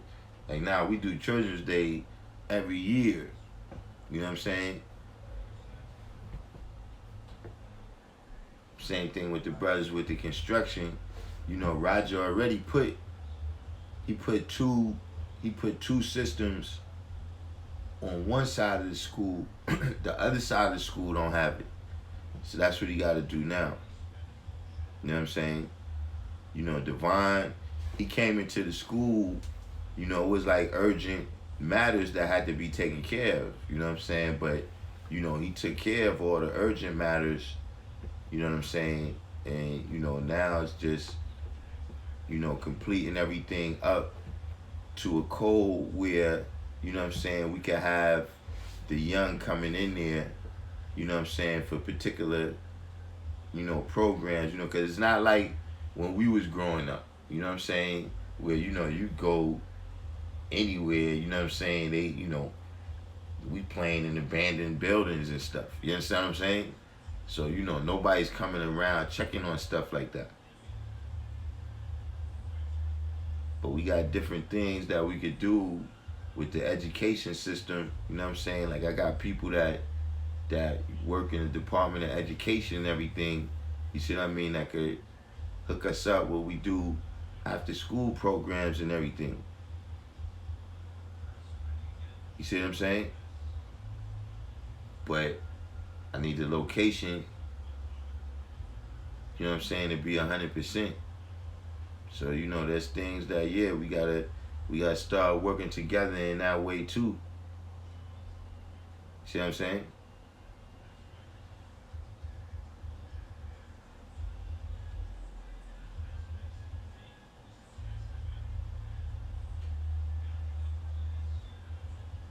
I bet yourself.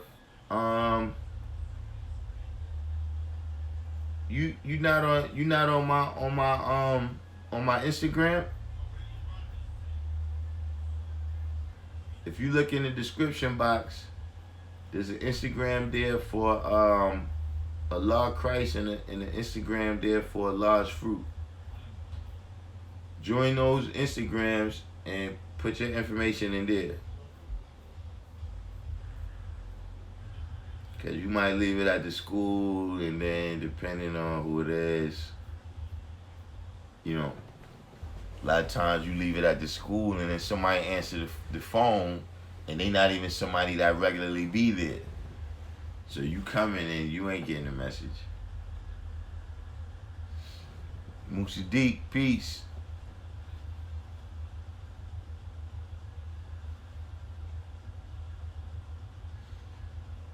Golden Arm said himself and some guys out of Danville just started a program.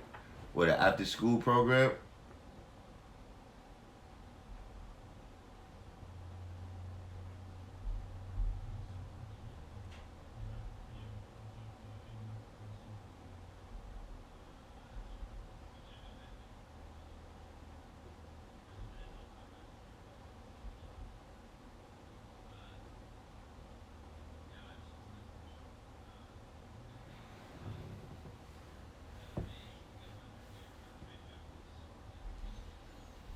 Joseph said, I look at all these said nations with their charities. I got off Instagram. I might get back on when I get a new phone. Just doing the knowledge, Musadik. Alright, indeed, mental health and physical education, yeah. There's mental health stuff too. I don't have the people right now with the expertise.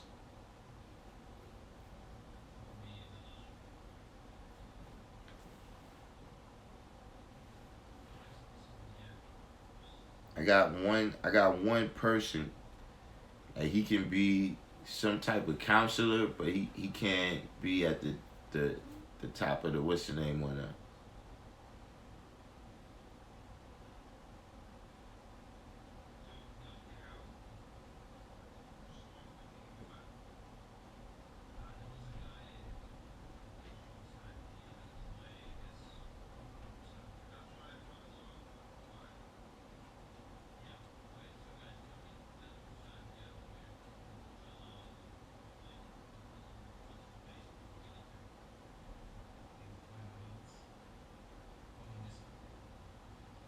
I gotta start what's the name too. I gotta talk to this dude about the trying to get the basketball trying to get the basketball together this summer, and a brother was telling me that he know of a way to get some football stuff together.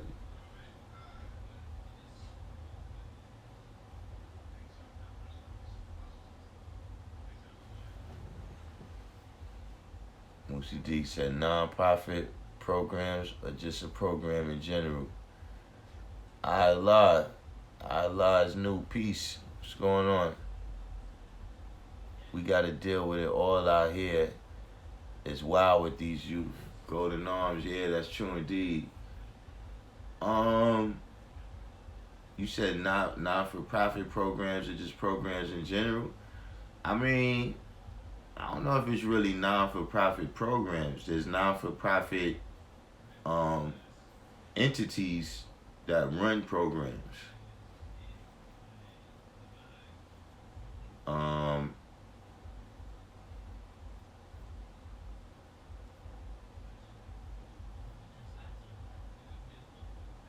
The entities, all the entities that I know about is mostly 501c3s in the nation.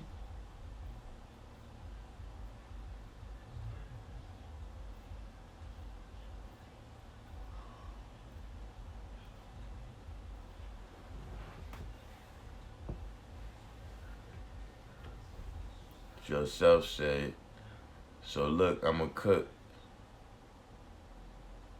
If police walk in and order bacon and eggs, am I wrong for giving them extra? Come on, man. Why you making them deal with cannibalism, man? You know that's not right. It's against dietary law to deal with cannibalism like that.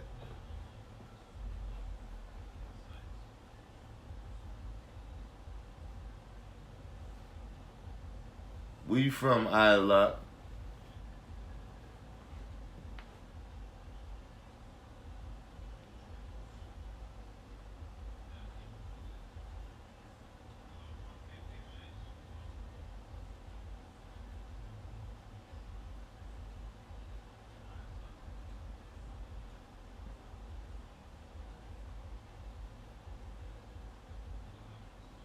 Yeah, Jason.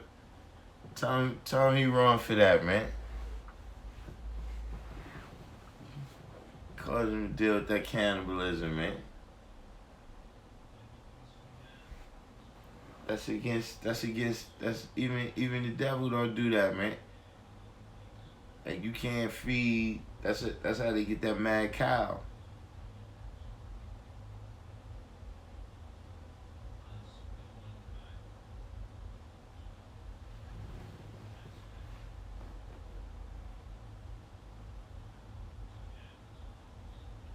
D said you gotta get out of there, Joseph. But I've been there before.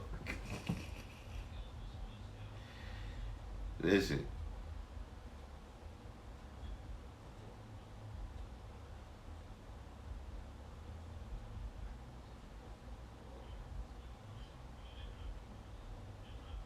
You ever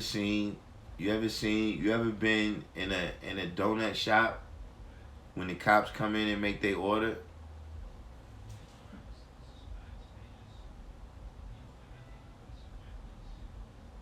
Like I'm talking about, I don't know if this happens in other places, but in New York, right? They'll send one cop out from the precinct to buy the donuts for everybody. Like you ever been there with that cop making that order? The cop comes in to order donuts for the whole precinct.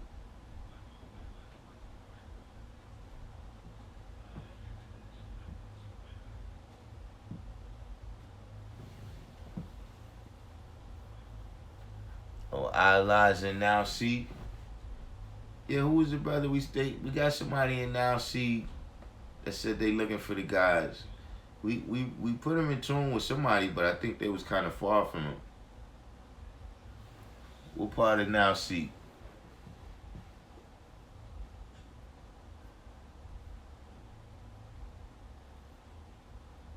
So say, y'all right, but I'm thinking about that. Mushadi said, lots of positive positions out there. We are the gods, but God must work, just not there. Golden Dawn said, all glazed.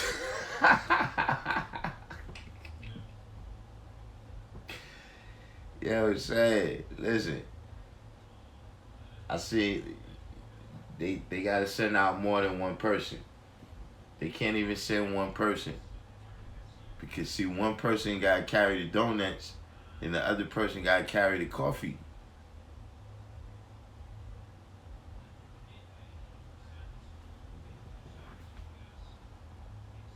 That's how that works.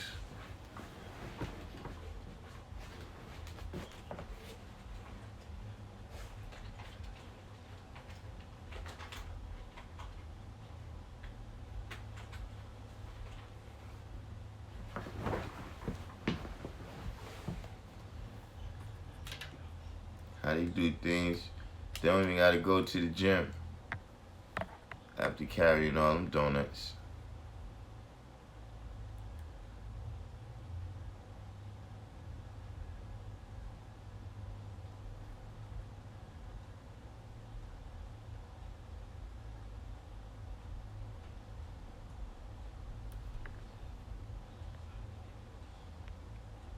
He said,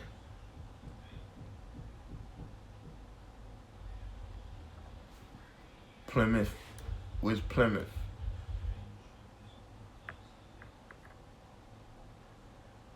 Man, listen. They get every kind of donut.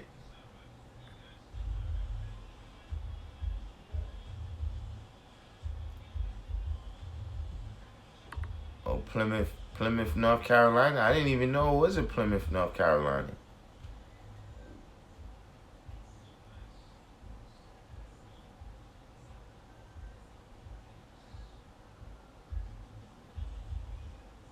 Father, you was the science.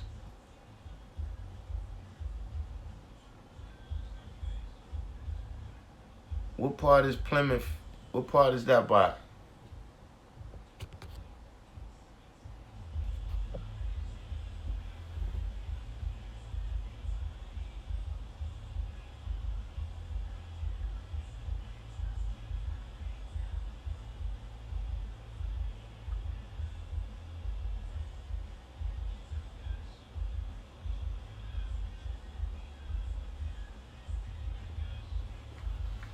Father, you, can you believe I'm still trying to upload that video?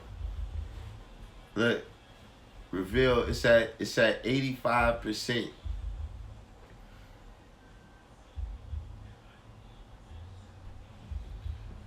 Raleigh.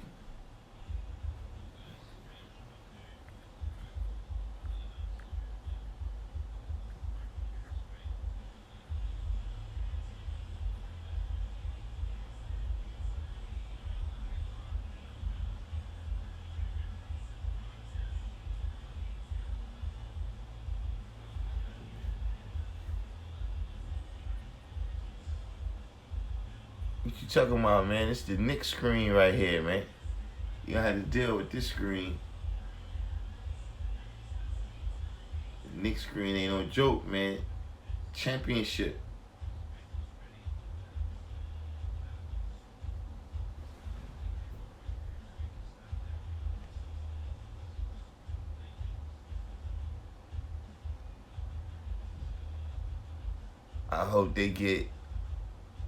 I hope every year and get abused every year. I'm looking at the thumbnail. Yeah, man. Allah said, I'm from Greenville. I'm like an hour away from Divine U, Durham, and Rural Raleigh. Yeah, I know some people. And what you talking about? Greenville, South Carolina?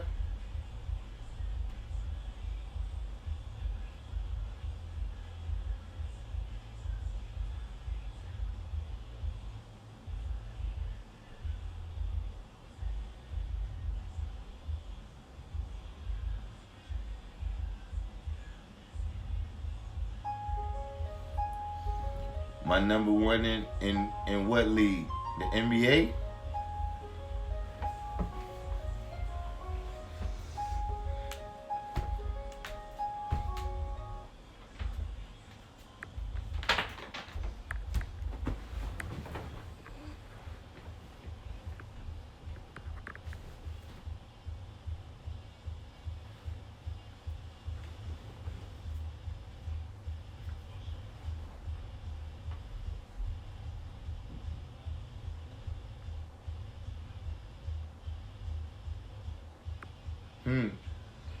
Yeah, that's a good question.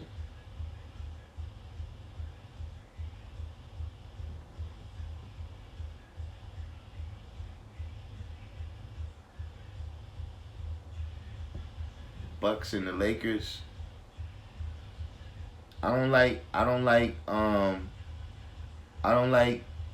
the Greek Freak as much as everybody else.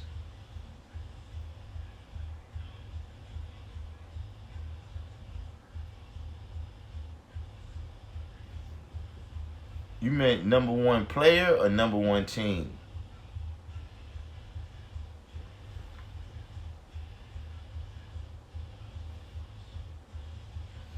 Dame? Dame Dollar? Top dog? Dame Dollar? Nah, I don't know about Dame.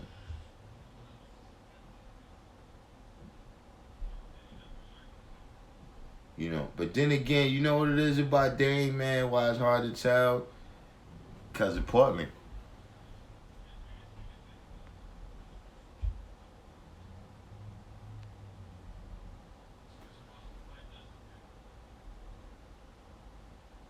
Greenville, North Carolina.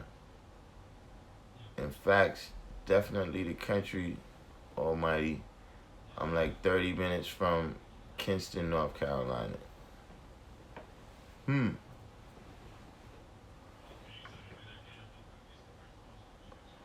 Yeah, the Greek Freak, yeah, I just feel like he run real fast.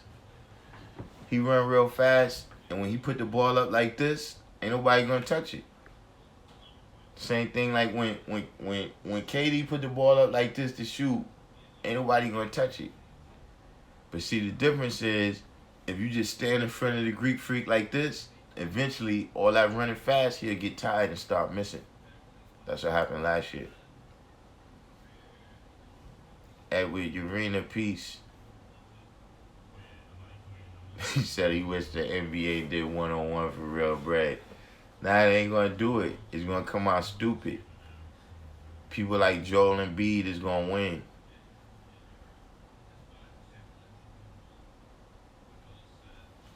Yeah, that's pretty much his game, man. Kyrie, Kyrie got amazing finishing skills, but nah. You know, it's something about. Oh, all right. You link. Oh yeah, I seen it on the other thing. You said you link with Little Op. Yeah, no doubt, man. Let's see what's the signs with the guy.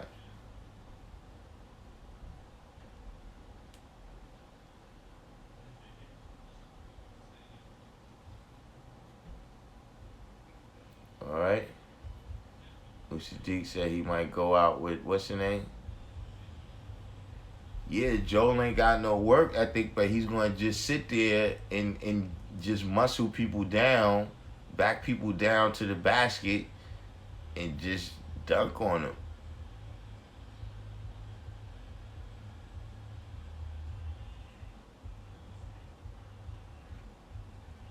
Golden Arm said his nephew is Sean Livingston. Guess who the league say it is? Yeah, Sean Livingston, man. I thought he was gonna be better. Yeah, he had all the tools. I think he had that thing with his knee, man. He had that thing with his knee, man.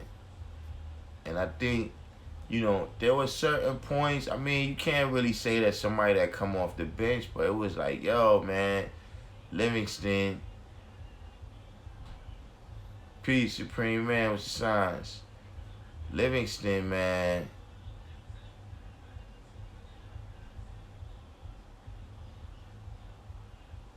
You said Embiid can't do that to AD? I don't know, man. I think Embiid can pretty much back everybody down. Necessarily turn around and dunk on him. I don't know about that. Yeah, when he had that knee thing, man, that messed Sean Livingston up, man. But it was like, to me, I looked at Sean Livingston as like a real X factor in the championship. You know what I'm saying? Because a lot of times when you look at the chip, right, the stars is gonna do what they do. You know what I'm saying? Like, look, KD's gonna get his 30, Steph's gonna get his 30, Clay's gonna get his 25. That's gonna happen. You know what I'm saying? LeBron's gonna get his 35. You know what I'm saying? The stars is gonna do what they do. It's whose role players stand up the best is a lot of times who win the championship.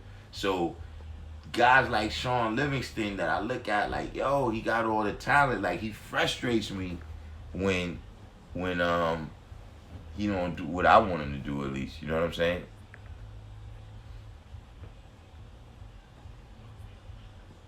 Lake Show took over now. Why the past 2 days? Man, listen, the Lake Show ain't going no place. Y'all ain't gonna be healthy. Y'all ain't gonna be healthy when it comes to the end of the season.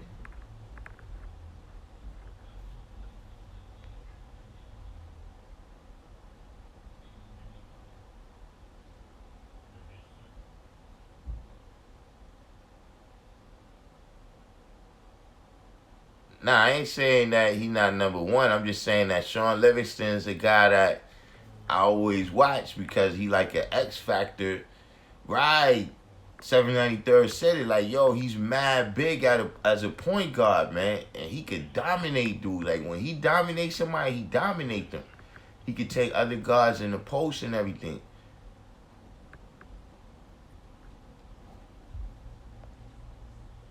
Whoa.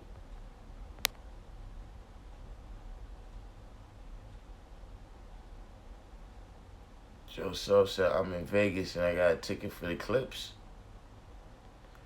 Who the Clippers coming to Vegas to play?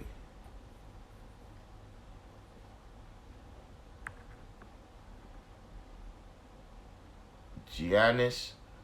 Nah, Giannis just run fast and hold the ball hot.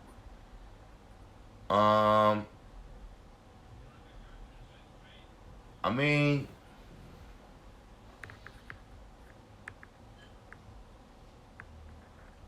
I think I would have to agree with A-Law with LeBron. I think maybe it had to be between LeBron and Kawhi Leonard. Not just because of what they do as individuals, but to me, their success translates the most to the team. Like, Dame could drop 50 and the team lose. You know what I'm saying? Harden, you could average 40 for the season and then not really, you know what I'm saying? LeBron has the most impact on the game. And Kawhi.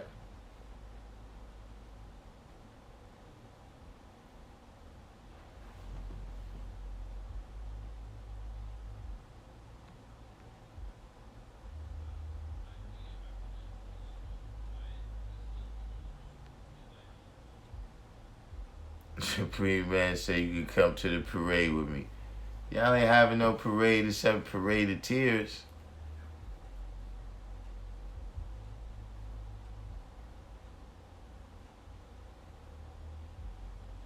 A bet ticket at 5-1.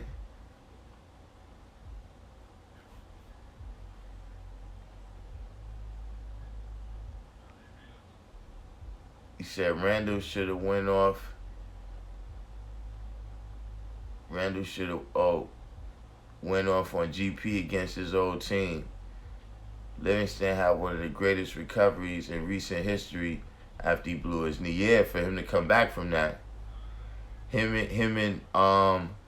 But Paul George had a fantastic comeback too from what happened.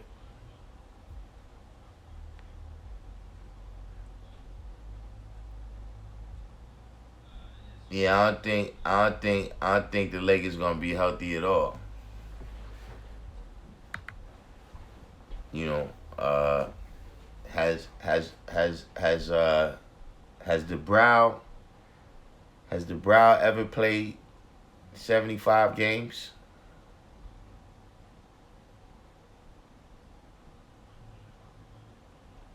Oh, you got some camo for me? Alright.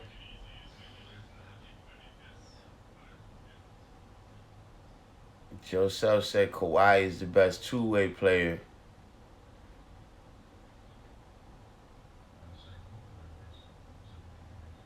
Yeah, Paul George, man. Yeah, Rondo is a liability. Rondo is a liability.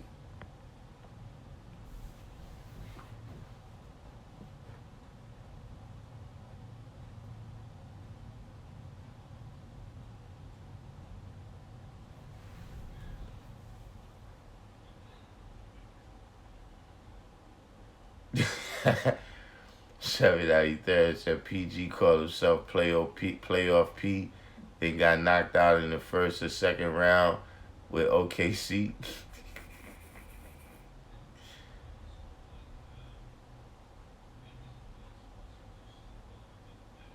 Yeah, 75 is too much games for AD, right? Yeah, I don't think he ever played that much either.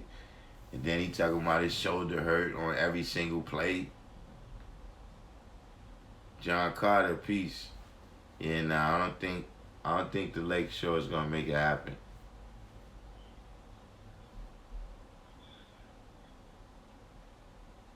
I think the Clippers. You know who I think might like if it comes down to injuries, right? You know, not injuries, but you know, in terms of if if if uh if AD and LeBron is worn down at the end of the season, uh, uh, Houston might be able to steal one.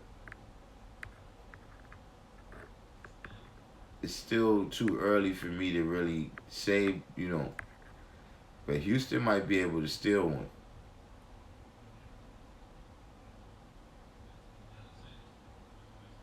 Like it's not Philly's not gonna win.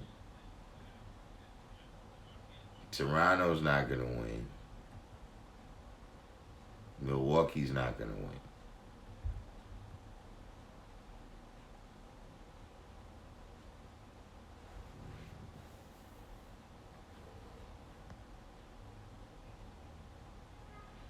Yeah, the Clippers always got a nice bench. Chris Paul is finished. I heard people don't like to play with him.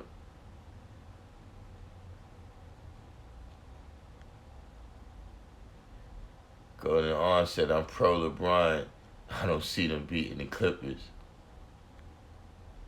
Yeah, Clippers always got a nice bench. Supreme said, Rondo got them trades now. It's a wrap. Just accept it, God. Love a lot. We going to the parade. Man, Rondo ain't got no threes. Rondo threes is like Ben Simmons threes.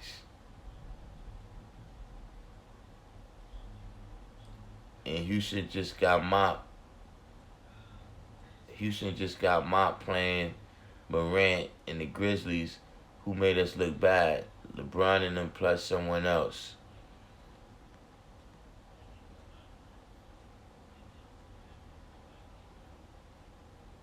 Rondo is not consistent. He can't pop. Yeah, Rondo. Rondo can't even shoot the free throws. Alfonso Brown Morant, yeah, Morant. I've been seeing him do his thing out there.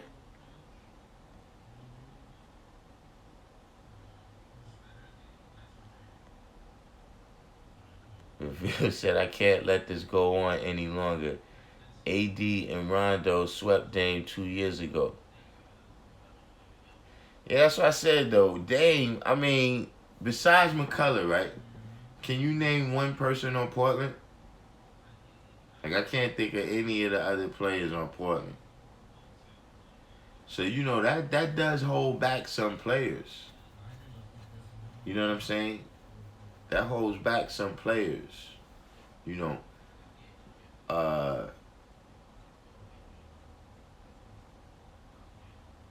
I guess that's an advantage LeBron has. You know, you got to give LeBron credit. LeBron is the greatest general manager of like the last 10, 15 years. LeBron's the greatest general manager in the NBA in the last 10, 15 years.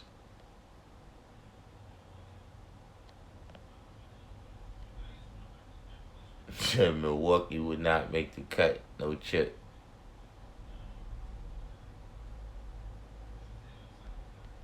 Yeah, did somebody say a while ago that Melo can't be stopped one-on-one?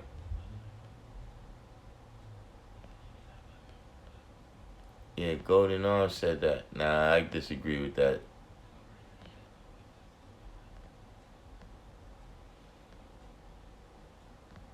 Happy for the guy and all that, but I don't think it's gonna last.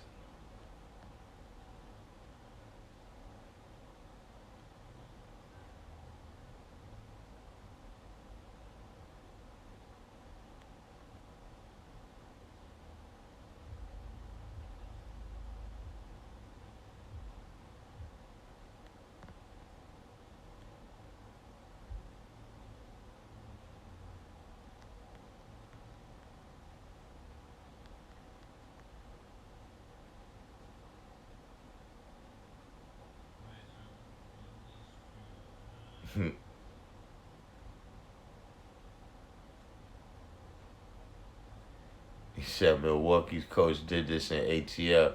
Yeah, Budenholzer. That's Budenholzer, right? Budenholzer might be another D'Antoni. Budenholzer might be another D'Antoni.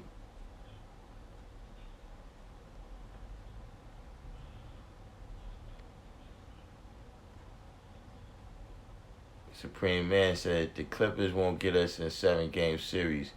Houston ain't consistent in 2 years. New Orleans gonna be a problem. You think so? Yeah, the guy Mello.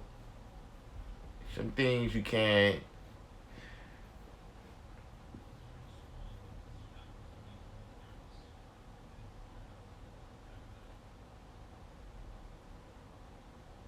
Yeah, LeBron. Yeah, LeBron. He know exactly the players he needs.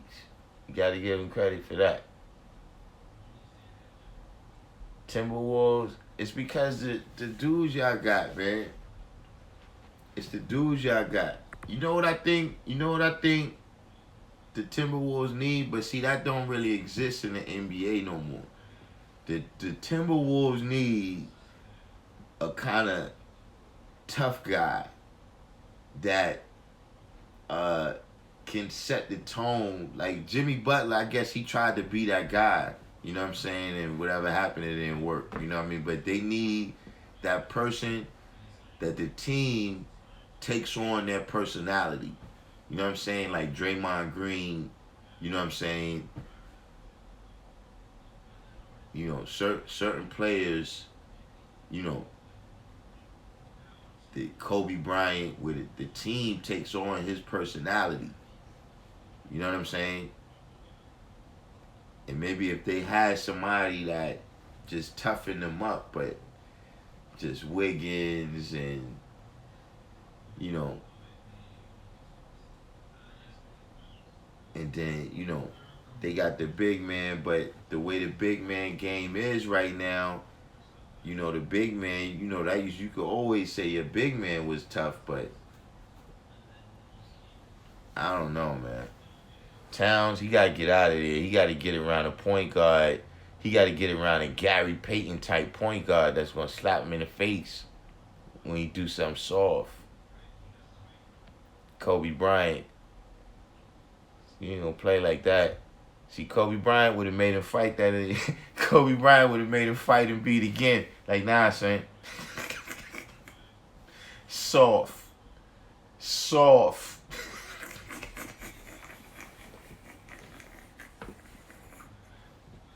Nah, son, you gotta fight him, son. I don't care about the technical. I got the bread for you. You got to fight him again.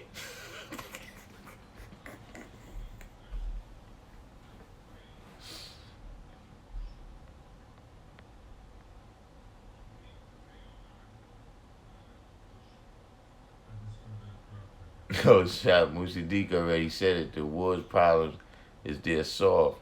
They all want to be the nice guy. Yes, I'm saying they need a guy. You know, Xavier McDaniels. What's my man named too? Mad Max. Mad Max. That was on Houston. Then he went to Seattle.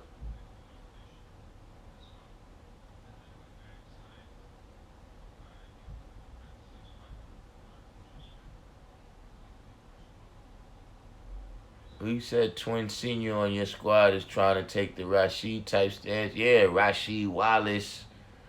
Them type of dudes that's like, yo, you gotta get around that type of guy. He looking good.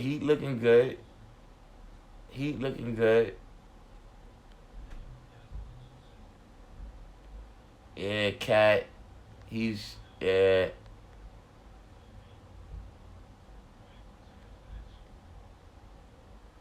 Josh Sims said Minnesotans don't get mad. They write letters to the manager. Yeah, maybe that's what Jimmy Butler was like, yo, man. 793rd said Cat thinks he's tough. Ben was choking Cat. Yeah, Ben Simmons. Listen, man. I don't know how Ben Simmons got away with it. What's it? Yeah, Ben Simmons. Hey, Scram, you do a UFC on me, man. Talk about you. Nah, see, that's that type of stuff in the street. You be like, nah, man, they jumped you, man. You got jumped over there.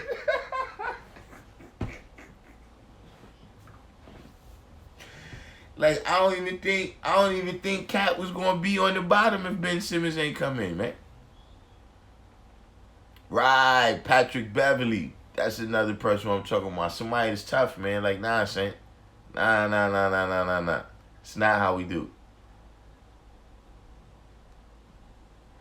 You know, even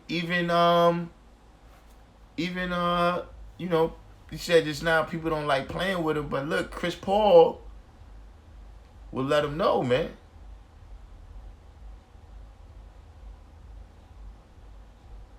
Vernon Maxwell wasn't playing.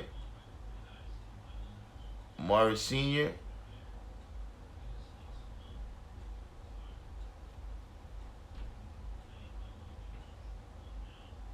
Joe So said he had him in a chokehold. Yep, I got jumped plenty of times. Yo, he had him. I looked at that, I was like, yo, dude. I'm talking about he was going in. It was like no suspension for Ben Simmons. I was like, gee, you just came off, saying. You just came off. Uh-oh. You know, Bill percent. You know, Bill percent.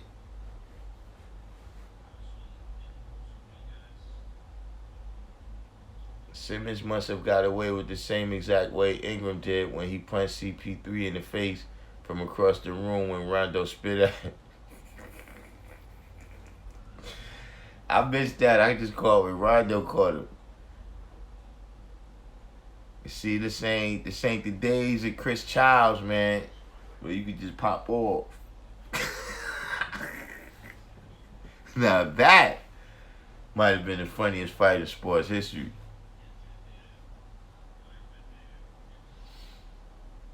Yeah. Yeah, Supreme is right about that, man. Tough don't exist in the A no more. Draymond, a fake tough guy. Jimmy Buckets like the only one, and B the fake tough guy. Lake Show got too much interior O for the league now. Pat Beverly is real CP3 balling this year. Yes, Beverly is always balling.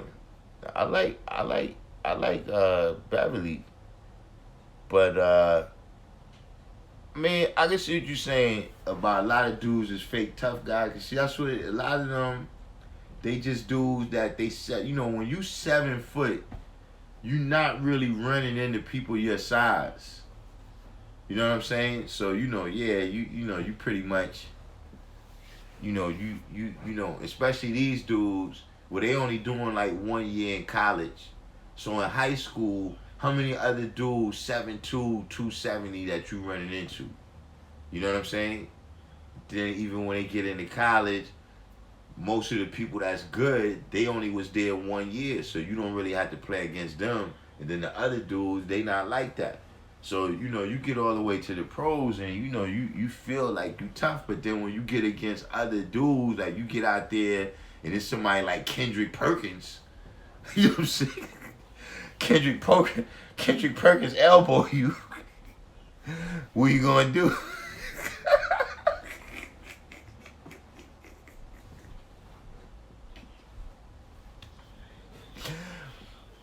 What you gonna do?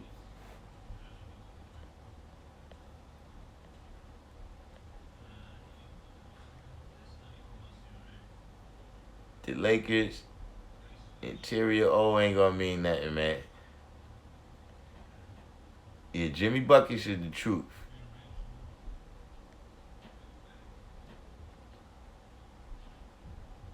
Nah, Joseph. I don't remember when Chris Child snuffed him. Kobe was talking. Kobe was talking like he was hard. Kobe was talking like he was hard. You can't be talking like you hard and get snuffed.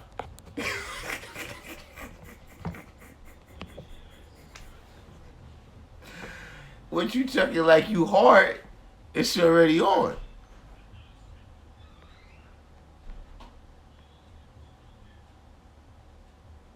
See, Supreme, man, you still ain't get over that. It's been like 15 years, man.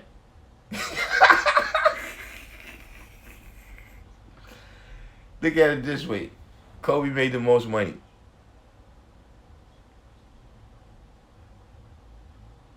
793rd said LeBron had to hold him back. LeBron had to hold him back as Ingram had had a Steven Jackson moment and had a flashback and just started watching. Started watching cats for no reason. 2 pieces of a biscuit for Kobe fake acting tough.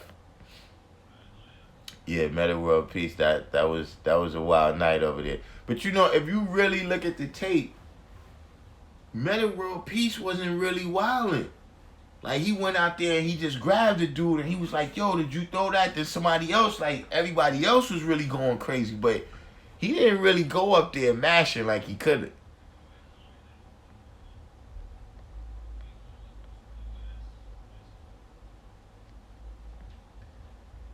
Perk all talk and ain't do nothing for OKC, stealing money. Yeah, he had the ACL, but then he had the knee. Cats don't play outside no more. It builds character. It's full of AAU now, playing on what it says, playing on the asphalt made you official. Where Chris Childs at now. He said, "I told you, man. Look, Kobe can always say that. At least he made the most money."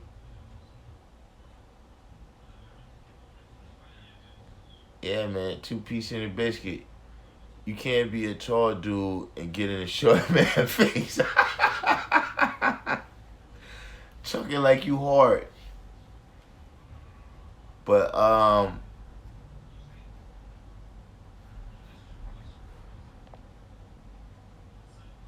Yeah, you right about that AAU science, man, and not just that, but that AAU science brings them together so much more. Where dudes be knowing each other, you know what I'm saying? Like, you know how Kevin Durant and Kevin Durant and Kyrie Irving, you know what I'm saying, or Dwayne Wade and LeBron and Chris Bosh, you know what I'm saying? Like dudes spend so much time playing together on the same teams and everything, you know what I'm saying? And there's so much, you know, friendship. They going on these, like, did you see it was it's a video, I saw it on YouTube, right? Of Blake Griffin. He's dunking, right? And it's like some type of basketball clinic for a whole bunch of kids, right? And the kids at the time, they about 13, 14, maybe 15. You know what I'm saying? And like when when Blake Griffin dunks, right? One kid said, "Yo, he didn't even stretch though." And that kid is what's the kid that he was playing in LA and he recorded the dude saying something and they shipped him to Brooklyn, and then now he in Golden State. That dude was there. Zach LaVine was there. Like it was like a whole bunch of who's who of the young dudes in the league right now. Just saying that, you know, all of these dudes is constantly around each other now. You know what I'm saying? So it's not like, you know, Bird and Magic. Like, yo, I really don't like that guy, man. I hate that guy. Like, yo, you know, dudes went to rival colleges and everything. Like now, dudes are just like, yo, where you going to college? You know what I mean? Well, look, I'm gonna go over here so I can start. You going over there so you can start. All right, I see you in the pros. See, back in the days, man, like now, I don't like that guy. You know what I'm saying? Like dudes really did not like each other. Like I remember when Elvin Hayes retired. When Elvin Hayes retired, he just took mad shots at Kareem. Like, yeah, man, I waited for 20 years. I waited for 18 years for him to elbow me like that. Get out of here, Elvin Hayes.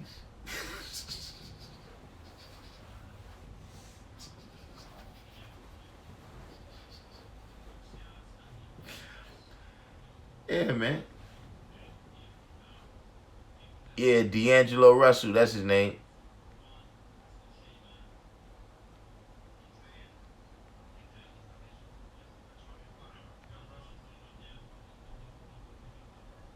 So that's when Kobe thought he was nice on the mic too, before snitching on Stack. Nah, you talking about Jermaine O'Neal? Nah, man, that guy had that coming, man. You can't just be running up like that. We Look, it's already popping off, and you just running up. Nah. That guy had that coming, man. He did lay him out though. Listen, if he would have caught him full on with that, he might kill that guy.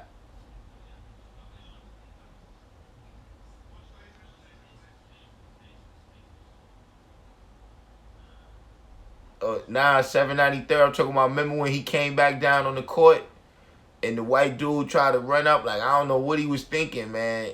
And yo, all 7'1" of Jermaine O'Neal just unfurled on him. Missed him by that much.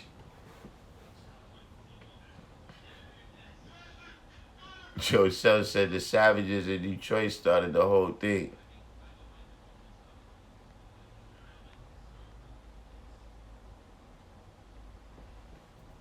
Yeah, throwing those drinks, that was out of hand.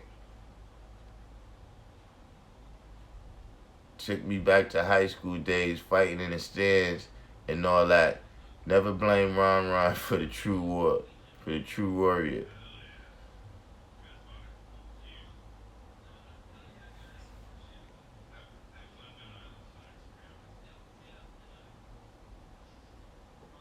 793rd said held judges forever just because.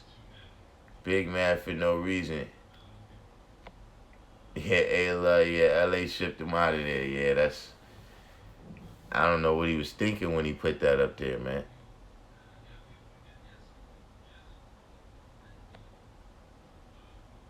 Isaiah still don't like MJ.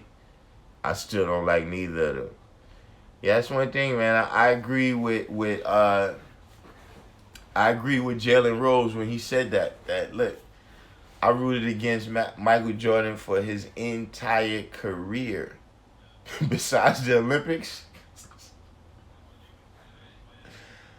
I like Georgetown when he was in college.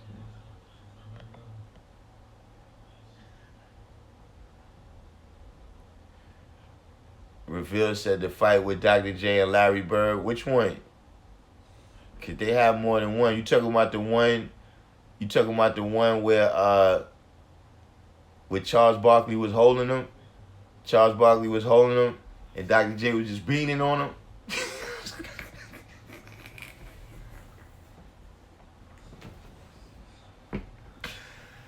Oh man, that was a funny one, man.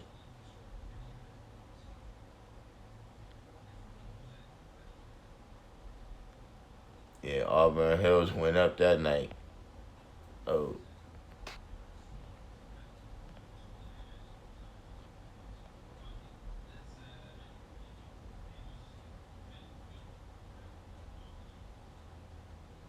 Ben Simmons' brother was in the crowd doing work too.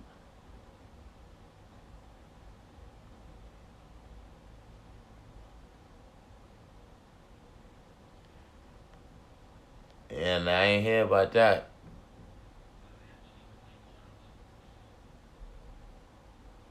Don't record your teammates' personal business on your cell phone to parade in front of other people. Yeah, that was, man. He said Reggie straight retired after that. Hey, man, can't be out there with them young boys wilding.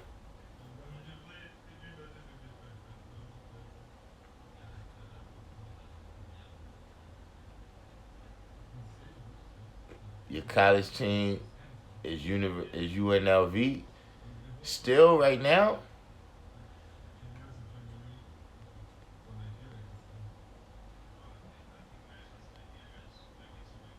Reveal said the fight in Boston. Yeah, I ain't sure which one. I just remember what happened. UNLV, nah, it's been too long, man. Nah, Moses Malone had him. Charles Barkley keep trying to act like he wasn't down, man. Charles Barkley was holding him too, man. They both was holding him. It just was those days when you could do that.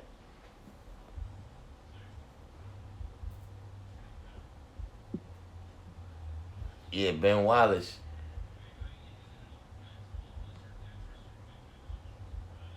Yeah, Supreme Man. Yeah, Georgetown. That was like the brothers team. You know what I'm saying? Like, North Carolina was a good team. You know what I'm saying? People liked North Carolina, but, they was like a more clean cut Sam Bowie, Brad Doherty. You know what I'm saying? The dudes that was, the until Michigan came out, or was UNLV before Michigan? I think UNLV might have been before Michigan, but you had UNLV and then Michigan. They really, you started seeing the brothers other places, but Georgetown. You know what I'm saying? That was like that was the school for the brothers to like. Yo, we had 90% reveal. We had 90% on that upload.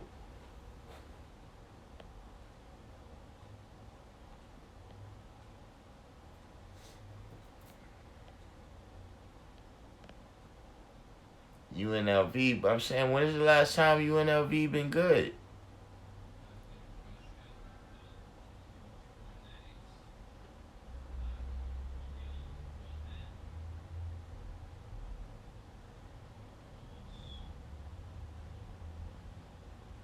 Seville said Doc Rivers and Kevin Johnson, Greg Anthony had the cast on.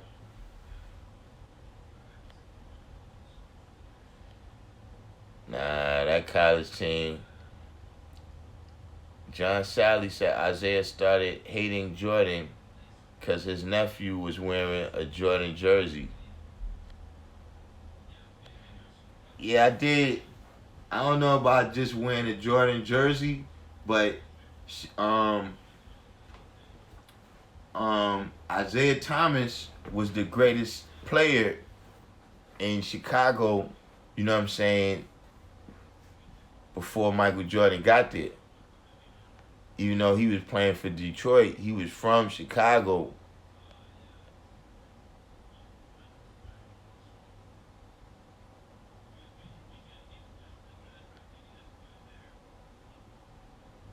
Derek Harper and JoJo White.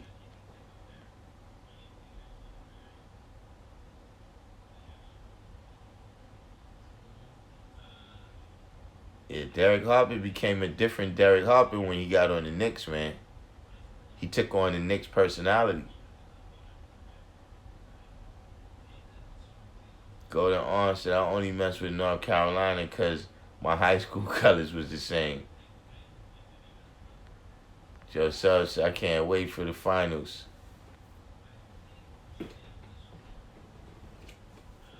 Yeah, and see, only reason I'm gonna tell you what made me mess with North Carolina is Kenny Smith.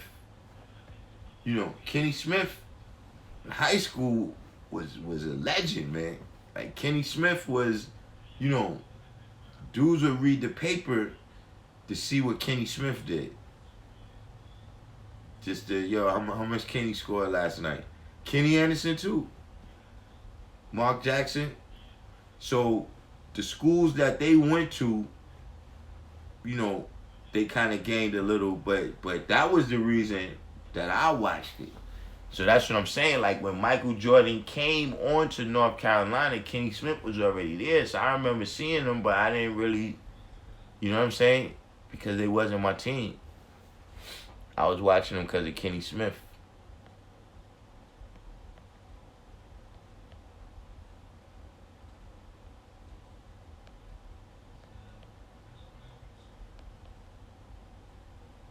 Said UNLV ran the table until Duke.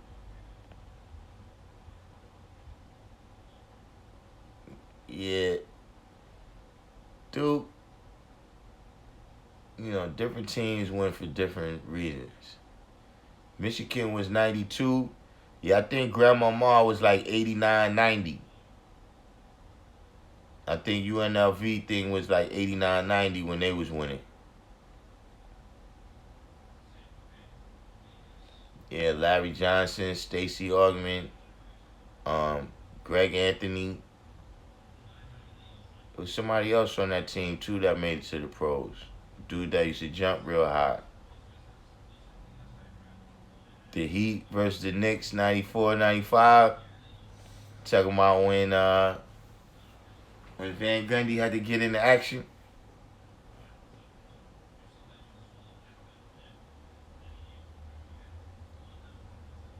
UNLV was before Michigan. Georgetown had the hood cats for real.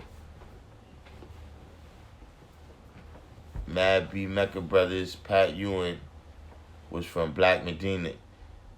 You know, I always wondered if that was the reason, like if he really came to New York to sabotage us, man, because you know, us in Boston, we don't get along with sports. This guy from Boston, man. I don't know if it was such a good idea drafting him.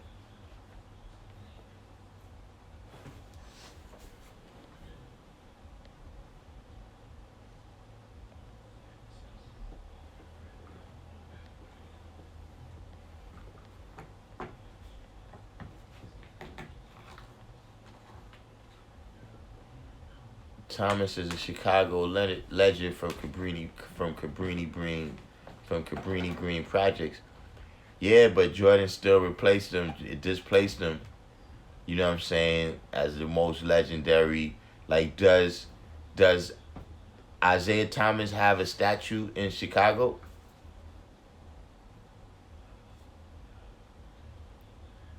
with Greg Anthony were rocking full-length furs from alleged extracurricular dealings. Jerry Tarkanian. Nah, you gotta have a kind of coach now to be a good college team. You gotta have a coach that runs a pro style and is willing to let you start. And you can't have those kind of principal coaches like Dean Smith and what's my man at Georgetown? John Thompson. Those type of coaches that look, you're gonna play like I told you to play.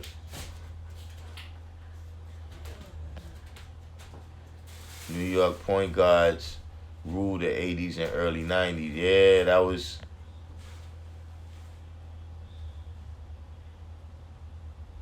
George Ackles. Oh, George Ackles was the brother that jumped real high. He didn't make it? I thought he made it. John Carter said, yeah, Kenny Anderson was the dude. Number 7 is the first jersey I ever bought. 793 said Kenny Smith, left rack.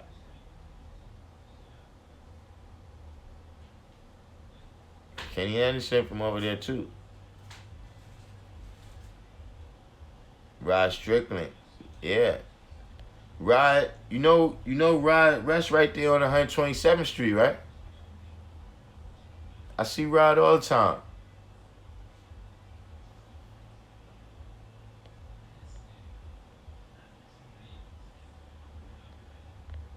See Rod, you know what happened with Rod Strickland?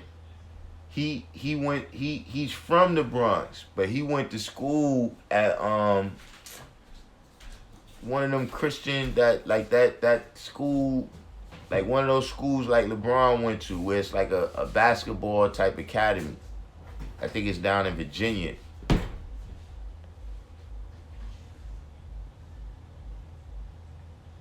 Yeah, see Isaiah. So that's what happened with Isaiah, between Isaiah and or that, I know that's at least part of the rift between Isaiah and Jordan.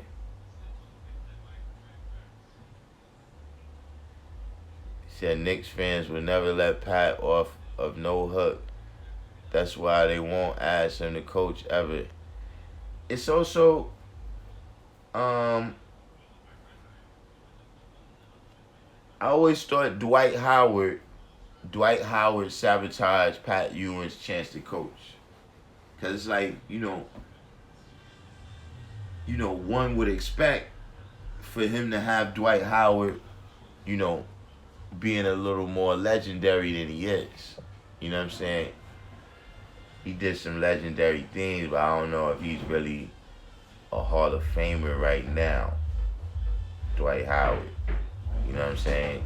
And then, when he went to Georgetown, it's not like he's rocking the world over there neither. So, I just think he didn't build up his what's-the-names.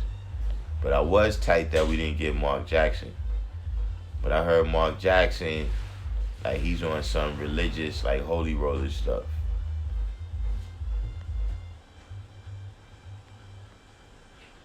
But Pat, listen, man, it's the layup, man. It's the layup, man.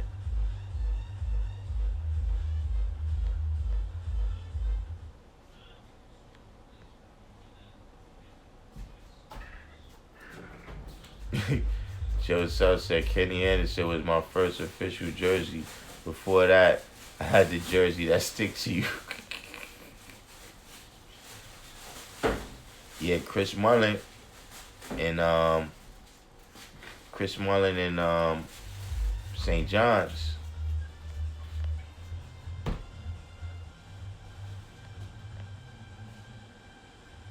Yeah, Roddy Rod lived right up the block. Yeah, he went to Rice, but he transferred to that school down. I think that's might have been the same school that did Melo go there?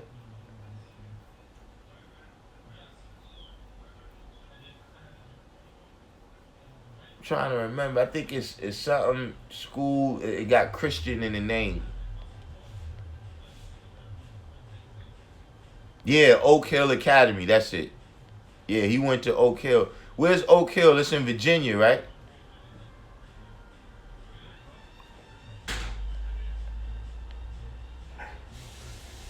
$793. They said somebody had to have a talk with Pat Riley on how to push the kids nowadays, as they weren't as receptive to getting yelled at anymore. One of his BMs, Rod, we know her, and she a handful. Yeah, Oak Hill. I think Oak Hill Academy. Mello went to Oak Hill Academy too, right?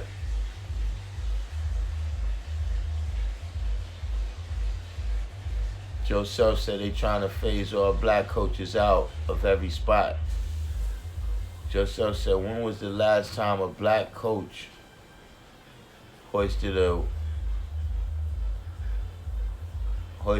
the chip in the NBA?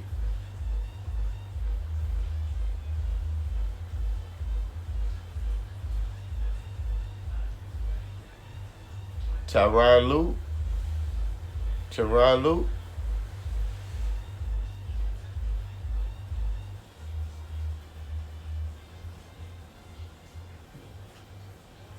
Yes, Tyronn Lue.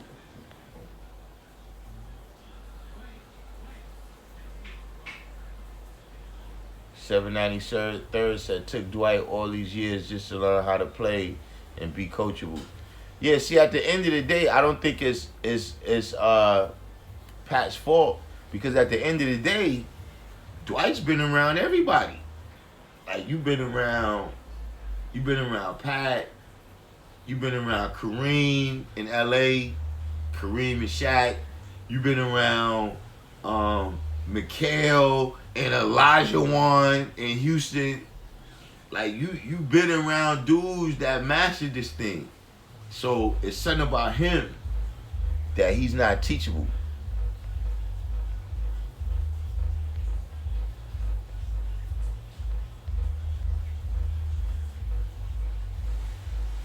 A-Law said Mark Jackson is a straight up Christian. That's why he got put out of Golden State for saying God bless you to the owner. Something must have been said before that. Jax was speaking out on and they let him free. I heard something like that too. I heard he didn't speak out against it, but like he didn't want to like participate. Like it was some drive they want, like some promotion they wanted to do, and he was like, nah, I ain't doing that.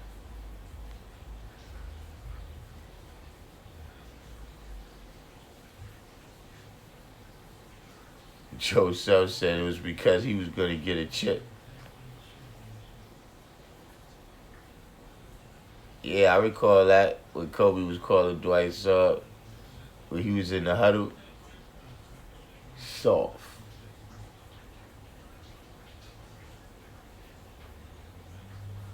Reveal said, I used to play for the Gauchos as well. Rob bought my whole team dinner in D.C. when he played for the Wizards. Yeah, I don't even see no Gaucho book bags no more. I don't know when the last time I seen the Gaucho and Riverside book bags.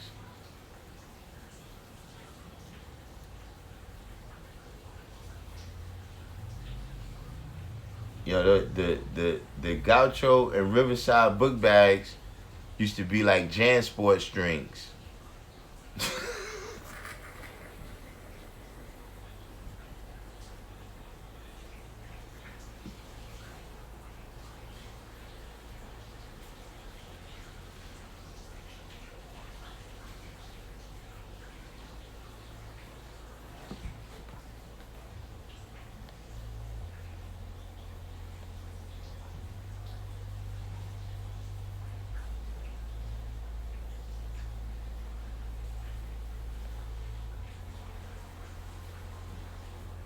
Joe Self said, you got a black coach in the league and you want to get a chip, you got to sacrifice the black coach.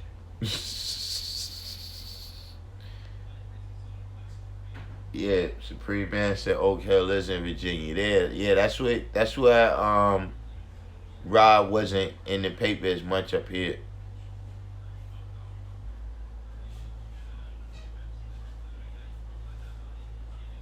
Joseph said, think about all the conditions in the NFL about black coaches.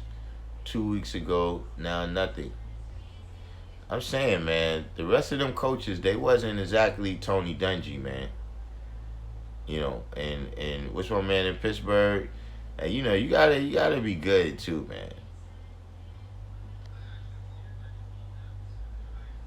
793rd said Lou was an accident.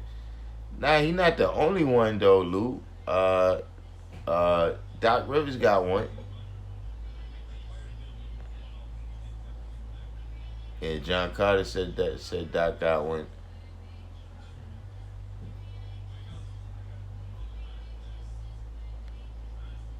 Supreme Man said Dwight would chip off this year. We gotta see.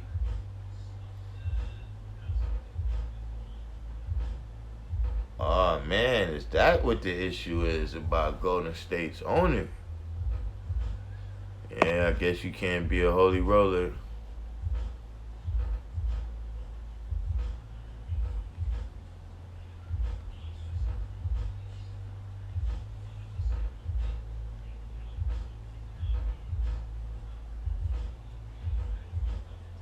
Joseph said, but the next year he was fired and he only got that as an interim coach.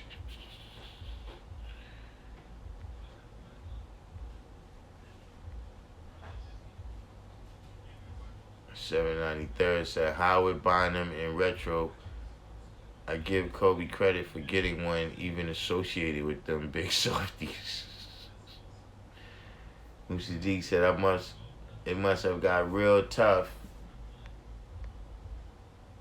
It must have got real tough when you had Gauchos on the Gauchos book bag on. Yo, man, that was the cool thing. They said Phoenix owner is down with it too, which is why I dipped. Somebody got busted at Gaucho's gym last week during a game. Something's supposed to be sacred. You got busted? Doing what? Supreme Man said somebody got busted. Yeah, Revere said he recalled when the Riverside Gaucho bags was like JanSport strings. Hey man, I know what's wrong with them with those JanSport strings, man. That stuff is like pet rocks. Got Box Hog in here.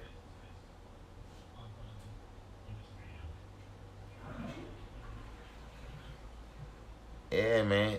We got to talk about those JanSports, man. Yeah, that right there. Look, that's the type of thing, man. That when I'm old, I'm record that. You know what I'm saying? Remember those brothers, man, that told me about the JanSport strings? That's crazy, man. Wild stuff, wild stuff.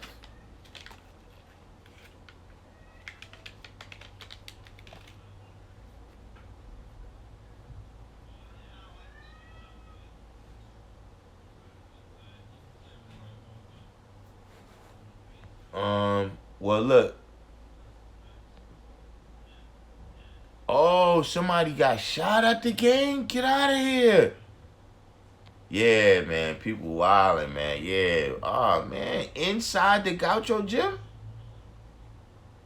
Inside any gym, man. Damn.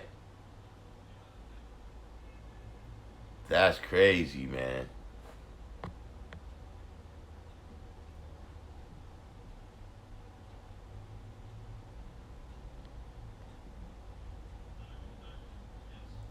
What was the nature of that Kansas versus Kansas State fight? I ain't even see that. Yeah.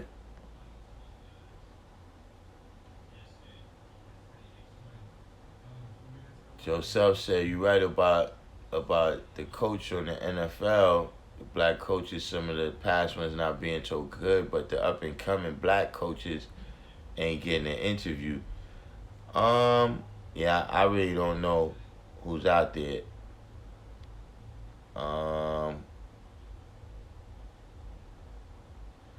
Yeah, I did see. Well, I didn't see the Aaron Hernandez documentary, but I heard about it. Yeah, I don't know who's the up and coming guys that's in it. That's coaching. You know, but well, I guess I heard about Byron Leftwich. How's Byron Leftwich? Does he seem like he gonna be a good guy? You know, a lot of dudes, it seemed like that commentary game is soaking up all the brothers. You know what I'm saying? So like for instance, you know, I don't know how he is with the rest of it, you know, but like the people, like I would think like somebody like Ray Lewis, somebody that like when he was playing the game, he was somebody that was on top of everything. You know what I'm saying? He was somebody that, you know, he knew what everybody on the field was supposed to be doing. You know what I'm saying? Like he was one of the only people, and you know, he couldn't do it consistently, but he was one of the only people that could out anticipate Peyton Manning at the line of scrimmage. You know what I mean? So just saying that, you know, I would think that he might have some aptitude for that. You know what I'm saying? But Byron Leftwich is the only brother that I know is an assistant right now. I mean, it's Todd Bowles, but he just had his chance a couple years ago, and you see what happened with that. You know, Marvin Lewis, that was a disaster. I don't know what was that guy's name? He was in Houston for a while, then he came to Cleveland. Like these dudes have really, you know, you know how people say, man, you set the race back. Hugh Jackson, that was his name. You know, they just started stacking up a horrible record, G. You know, Tony Dungy, yeah, after him, they was like, yeah, man, we need all black coaches. But right now,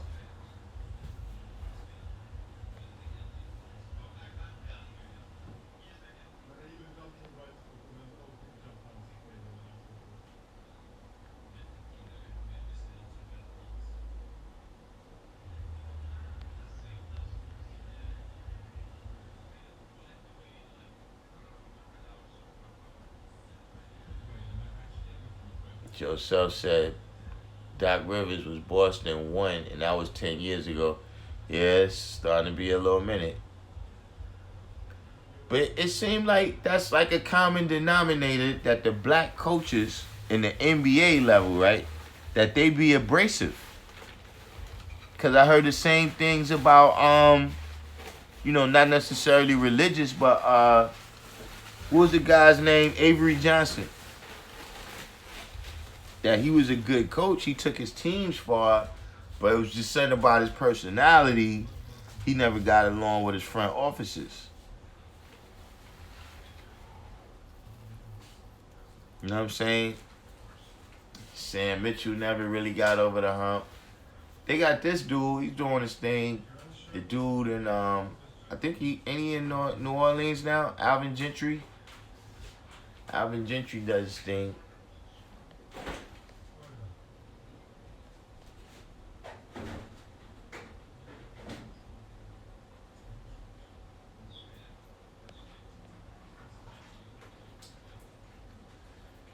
Aaron Hernandez, that gangster killer stuff don't mean nothing when it come to that, man.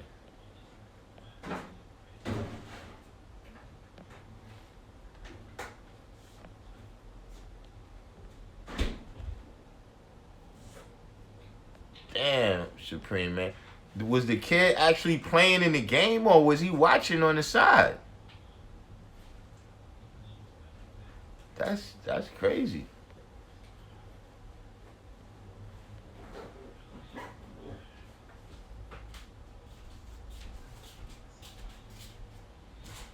Joseph said these owners know that their mental power is that much less of the original. They can't chance our coaches outperforming this. Joseph said, no, not this strings again. Yeah, I gotta get my other pictures.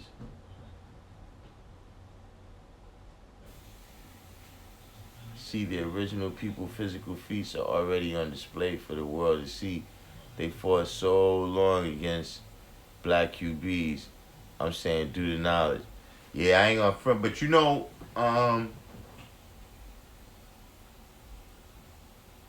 yeah, I guess it is a kind of fighting against them, to where they are starting to develop, like, with Lamar Jackson, you could see they've developed a game plan, like where with Randall Cunningham, it was like, yo, we got the game plan is for you to stay in the pocket.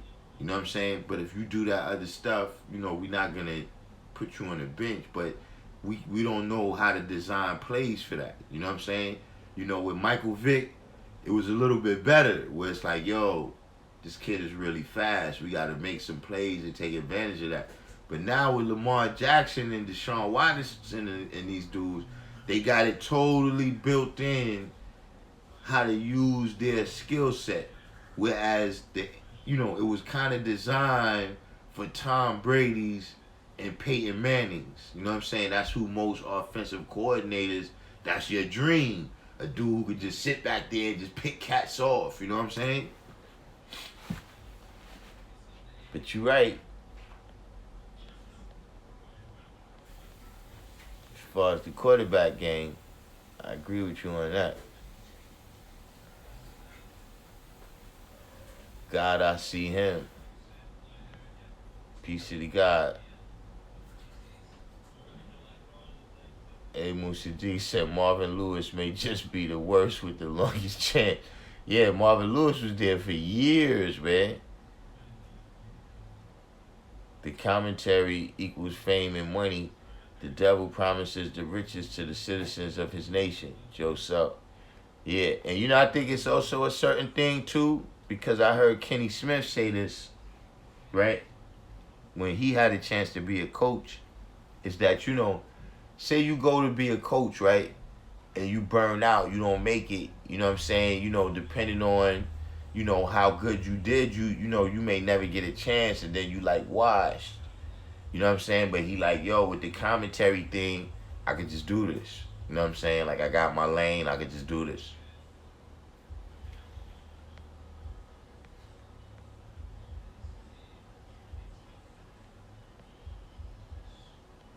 Sadiq said Alvin Gentry is garbage man. Is garbage man.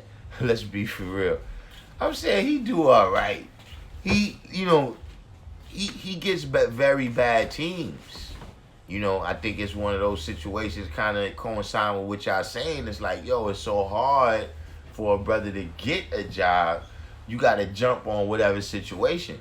You know what I'm saying? Like, what's my man named Fizdale? You know what I'm saying? Where you got to jump on situations where, like, remember they offered Steve Kerr the Knicks job and he was like, nah, I'm coach. You know what I'm saying? But when you in that situation where you like, yo, you know what? I got to just jump on the situation. I think that happens, unless you Doc Rivers. Jason Kidd, what you think? You don't think Supreme Man, Jason Kidd ain't gonna take over it? Y'all gotta get Jason Kidd in the mix if y'all wanna win.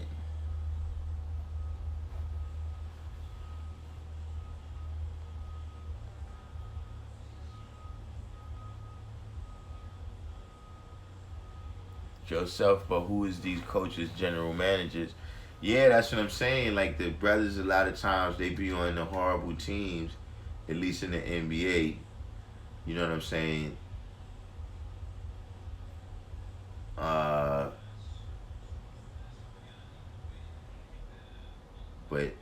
like I said, who's the real black assistants in the NFL that's really I'm saying Byron Leftwich is in Baltimore, right?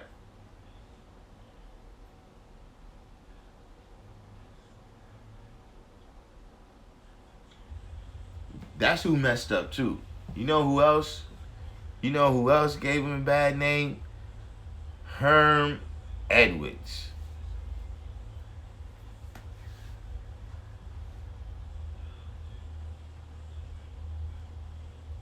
They'll reveal that thing on 93%, man. Shit about to be live.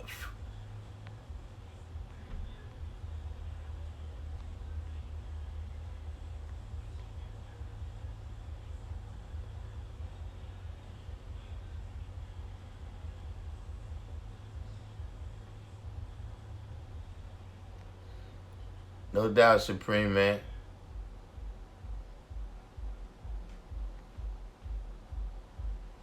John Carter said, yeah, it's a lot of straight killers upstate where it's skirts. Yeah. That killer stuff ain't got nothing to do when it come to that.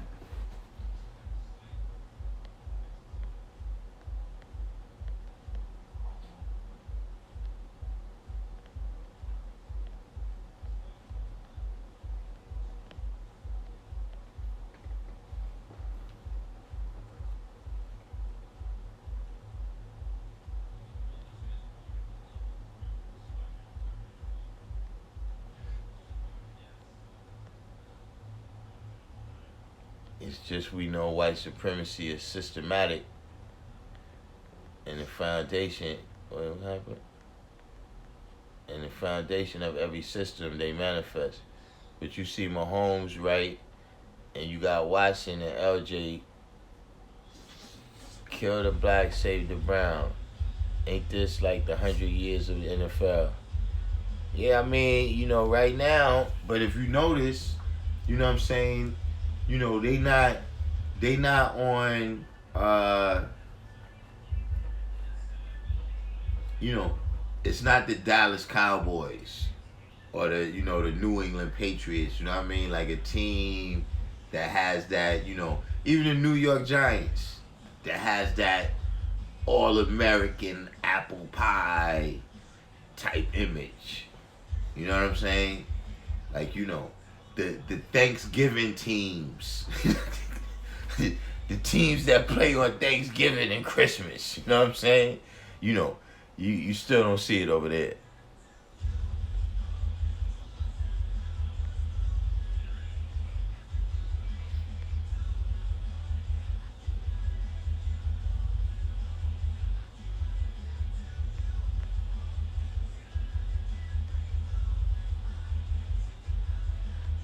Sure. What's sure?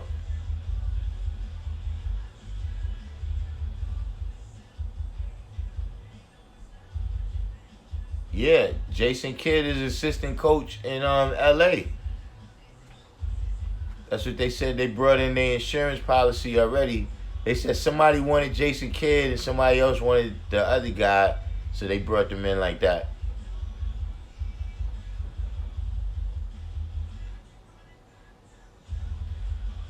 You talking about Brian Shaw in the NBA?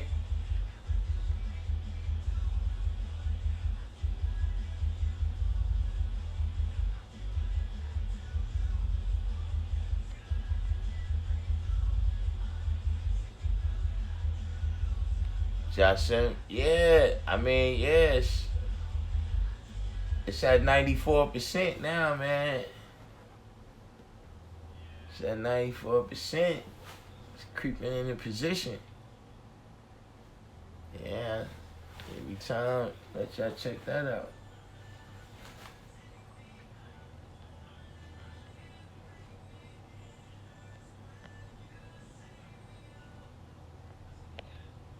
Herm coaching in college now? What school he coach for?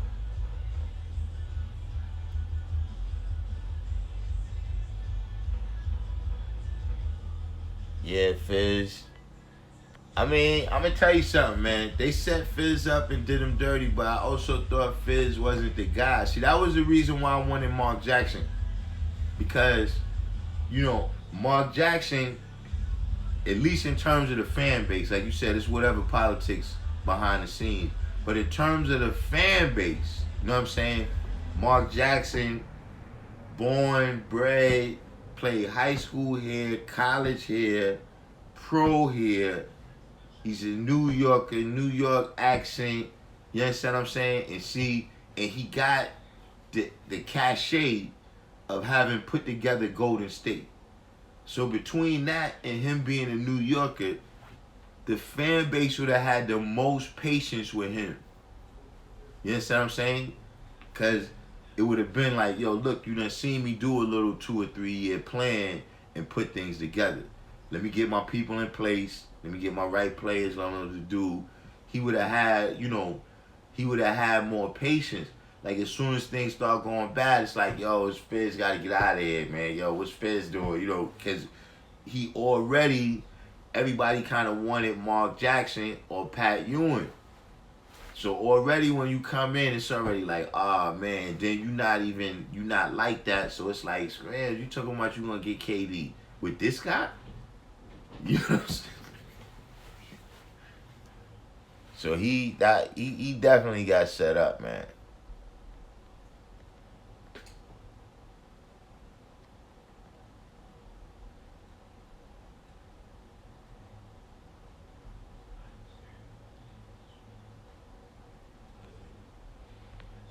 Yeah, that's how them people is, man. Moosey Deep. They vicious like that.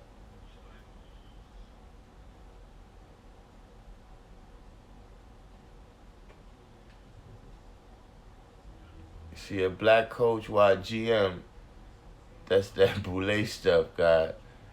It's set up a certain way where we can see it, but can't necessarily put it in the proper wisdom. Yeah, Brian Shaw. Nah, then Brian Shaw got his chance with some other team, but they didn't win. Matter of fact, wasn't Brian Shaw the coach of the Lakers for a while? He was the coach of the Lakers, then he went to some other team. See, Brian Shaw got too caught up in the triangle. See, Todd Lue was able to see that you got to adjust that thing if you ain't got Shaq and Kobe or Jordan and Pippen.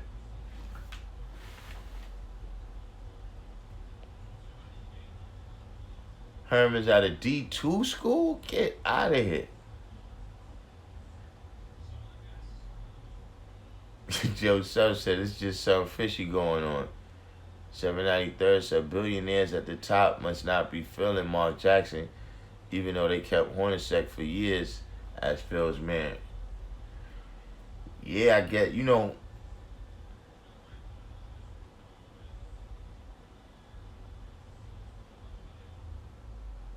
Arizona University, when he putting out good players over there, he winning games. Herman's not a good coach, man.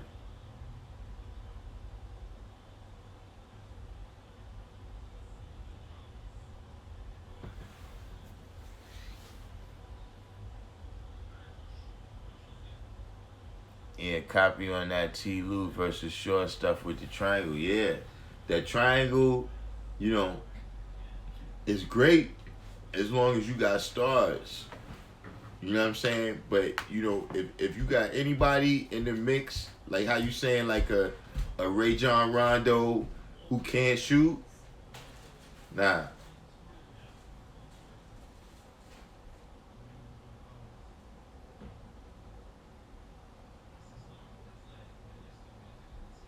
None of his disciples that tried that triangle stuff, it never worked. To me, Phil Jackson tarnished his legacy a little bit with his time in New York.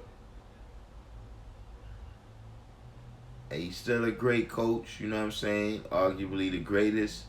But you're not, the basketball guy, guru that you was made out to be.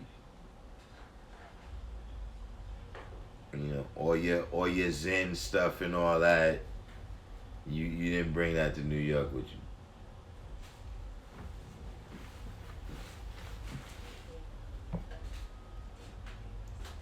Joe Self said Mark Jackson ain't even get an interview Never heard a Knicks fan not want Mark to coach, so it's something company-wide with them.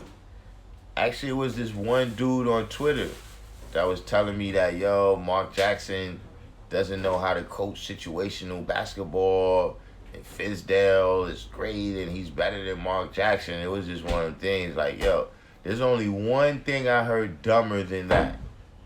There's one thing I heard dumber than that. This was the year after Eli Manning won his second Super Bowl, right? And these two cops was talking, and the one cop says to the other cop, "Yeah, see, I told people we should have kept Phil Rivers." What?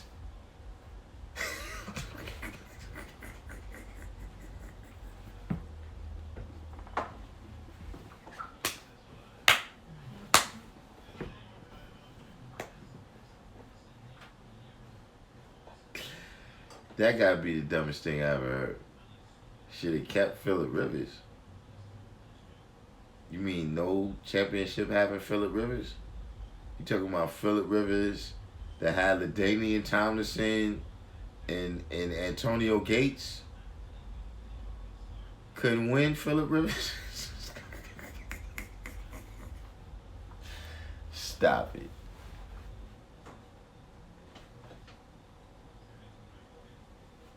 Joe Self said Brian Shaw from coach to commenter. No, he not coaching anymore. Yeah, Brian Shaw, he failed pretty bad, I remember. But I can't really recall all the way. But I don't think nobody is pulling in no triangle people no more.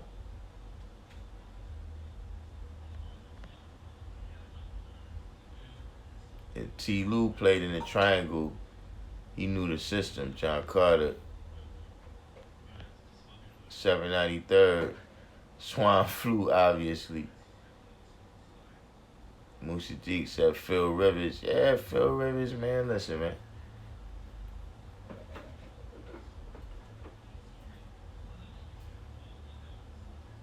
Joe Self says Steve Kerr has many, many aspects of the triangle. I mean, at the end of the day, the triangle is just a lot of pick and roll and give and go, and a lot of motion. You know what I'm saying? It's more about the positioning. You know what I'm saying, with the triangle. But I mean, like when you look at it on the court, you know what I'm saying? That's kind of their game. You know what I'm saying? Like, you know, Klay Thompson. You know, Steph Curry is good with that too. You know what I mean? Without the ball, they both move well, and they run through a lot of picks. You know what I'm saying? But in my opinion, if you had three players like you know, KD, Steph, and Klay, you would have much more open shots in the triangle.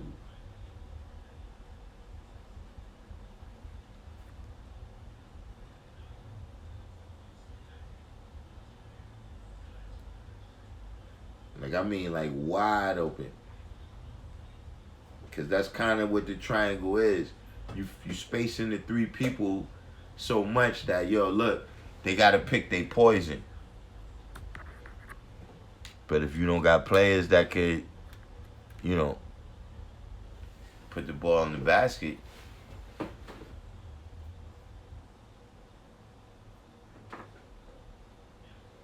John Carter said Eli is the worst QB with 2 rings, hands down.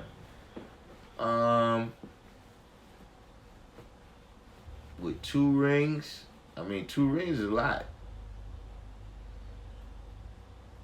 I mean, who's on the list of quarterbacks with 2 rings? I mean, you got some guys, they wasn't all that.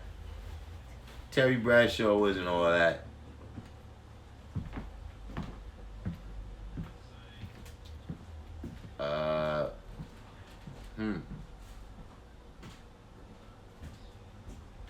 Yeah, you're probably right about that. I could definitely think of some guys that got 1 ring that's worse than him, though. T. Dilfer, Joe Flacco,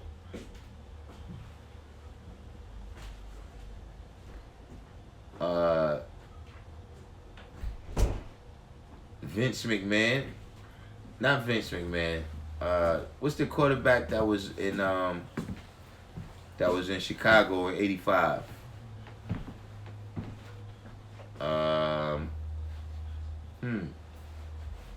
Yeah, I could definitely think of some worse quarterbacks than Eli that won the Super Bowl though.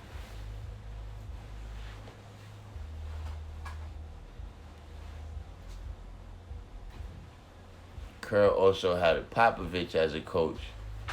He more like him than Phil. Yeah, I think I would say that.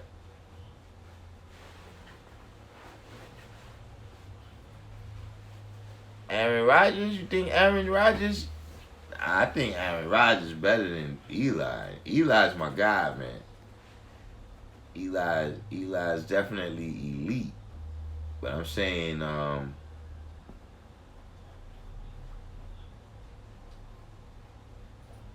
Aaron Rodgers.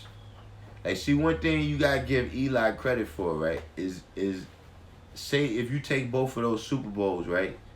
Eli made plays that Peyton and Tom couldn't make. Like, if somebody grabbed Tom like that, he's not gonna spin out, run to the, roll out, and then hit somebody. He's not gonna do that. Aaron Rodgers could do that. And he probably could do it better than Eli. And Aaron Rodgers, he didn't have the best teams, all the time. Like, it's certain players, right? Like, even when you talk about point guards and quarterbacks, kind of similar. To me, Isaiah Thomas's assists, right, is more impressive than Magic Johnson's assists. Only because Isaiah Thomas, his total assist count is more impressive because, Magic got more, but Isaiah, I don't recall anybody that Isaiah played with that averaged 20 points a game. You know what I'm saying? Like, if you John Stockton and you playing with Karl Malone, and you Magic Johnson and you playing with Kareem Abdul-Jabbar, you know what I'm saying? Mark Jackson, he bounced around, but he did have his time with Reggie Miller. You know what I'm saying? Guys that, it's not like if you pass it to Jimmy Butler, and then he's going to do all this dribbling and take your assists away. You understand what I'm saying?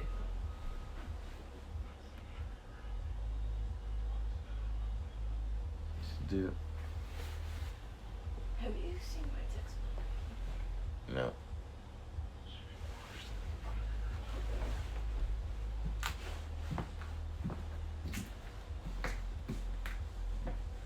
Yeah, Joe Self said Eli beat 9 Hall of Famers. Man, I didn't realize that, but that's quite a statistic.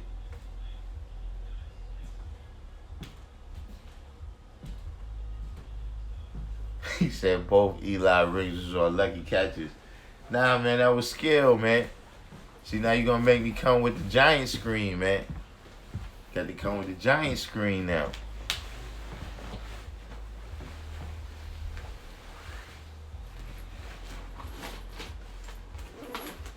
Aaron Rodgers, he's starting to wind down a little bit now, though.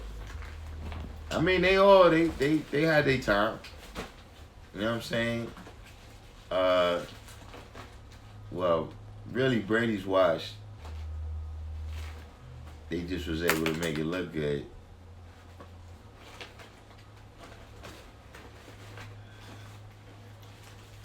Bree's still doing his thing. What's going on with Cam? Cam making a comeback? Or Cam is washed?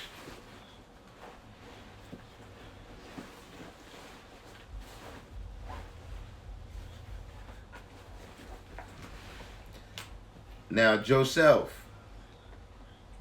Now, if you want to talk about an area where I would say, yes, is a conspiracy, yes, they did allow hits on Cam Newton listen. I know he was doing some running, but they allowed some hits on Cam Newton that would not have been allowed on anyone else.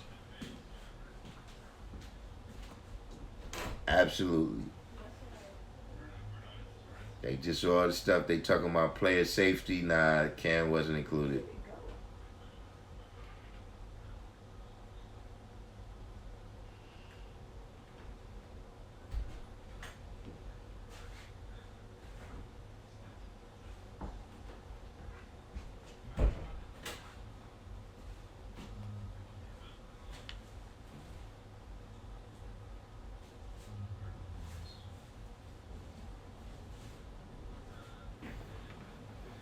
John Carter said, I respect game. They was both wild cards too. They was hungry. Yeah.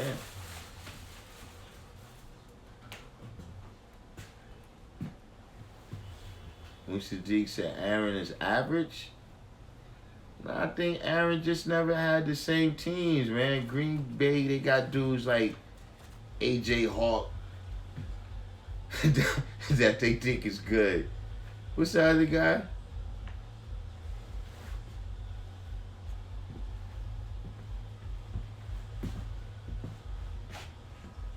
But I don't think Aaron Rodgers really was given the team. You know what I'm saying? A lot of dudes, I think they get a bad rap. You know what I'm saying? What's this dude's name? The dude with the red hair? Matt Stafford. You know, they not on the teams. They don't have the coaches.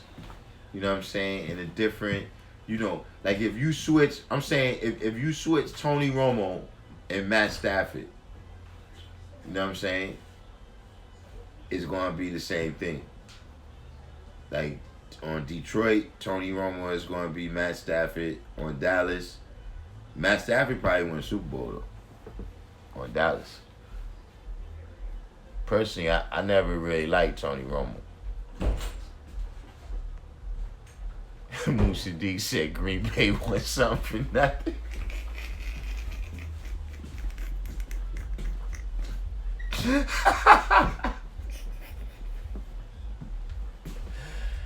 Oh man.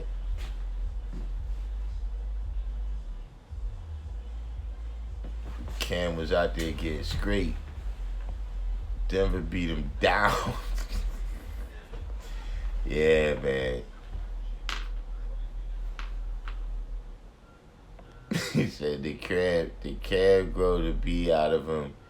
Yet, after pouting in the post-game Super Bowl interview, after the big dab on him, Cam campaign, dab on him for racism, Cam.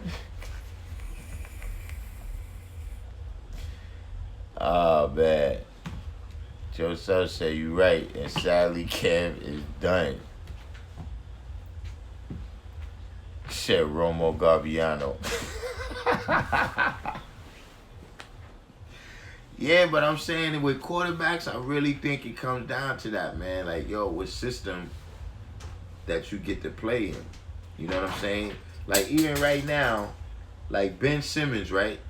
If he was forced into a classic, point guard role, he wouldn't be good. You know what I'm saying? He's in a system where they let him do what he want to do. But if they was like, no, this is what the point guard does.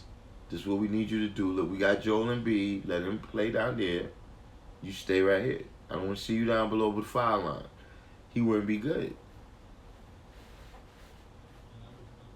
You know what I'm saying? I think that's a lot of times left out. You know what I'm saying? I mean, it's included when you look at college players. You know what I mean? Like Tim Tebow, that's the system. He's in college. It's the system. He's not good. But, you know, when you're dealing with all guys that's good, a lot of times that's not looked at. Because a lot of these teams, and like I said, you know, it's the system. Not to take nothing away from the guy. But look, Joe Montana went down.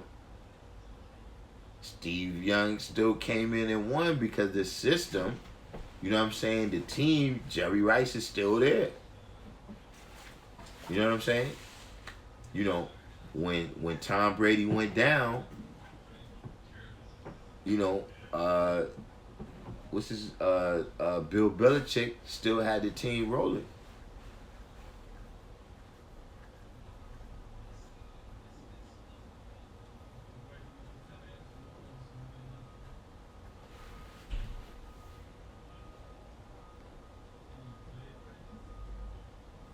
Motherland Garden, yo, I'm just about to go to rest right now, man. The video is like an hour.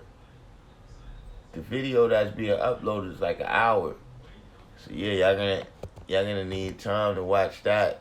And then when I come back on, after y'all watch that, when I come back on, I know y'all gonna have a lot of comments on that. Plus I gotta go handle some other BI this afternoon.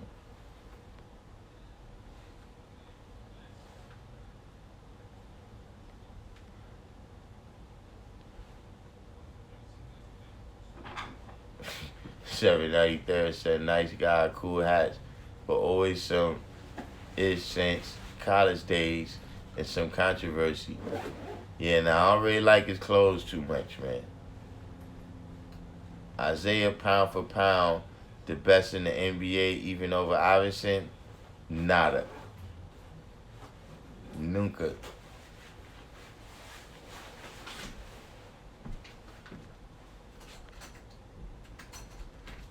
Joe Suss said, remember how they killed Cam after the Super Bowl? AI is that dude, 175, 5'11", went hard every night. Cam just didn't like that coach Rodriguez. I mean, not for nothing, man. Yeah, Rodriguez, he did seem a little bit like a Mike D'Antoni. You gonna do good for the season. You gonna put your numbers up. Your players going to the All-Star and all that, but you ain't gonna win the chip. You know what I'm saying? There's coaches like, look, George Karl, Norv Turner. You know what I'm saying? Yeah, they had excellent teams, great coaches, no rings.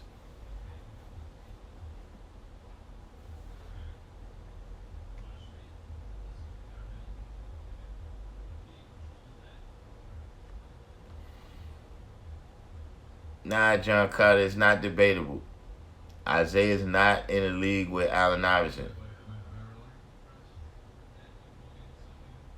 Joe Self said, now they about to pay Romo to talk.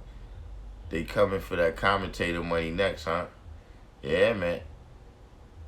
See, they don't have the, it's one thing about them. They're too,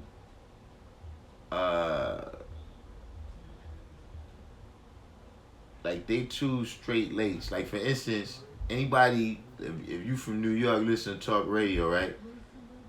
Boomer Esiason talking about Lawrence Taylor. It's like, Boomer, man, shut up, man. Nobody cares what you got to say, man. Did you see LT out there? Listen. You can't tell people in New York nothing about LT, Bernard King,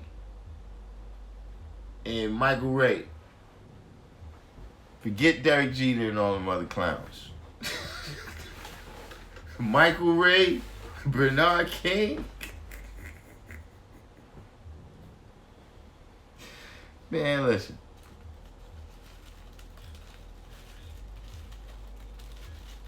Lawrence Taylor. Tell him 793rd. That was our 80s. That was our 80s crew.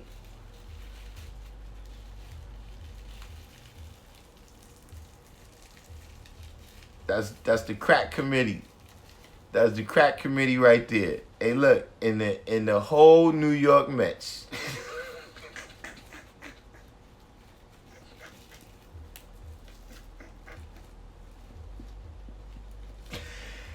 in the whole New York Mets, man. Yeah, they left out Magic, Motherland. Nobody wants to talk about Magic. Trying to say that kid in Denver is better than Magic at 20. Yeah, right.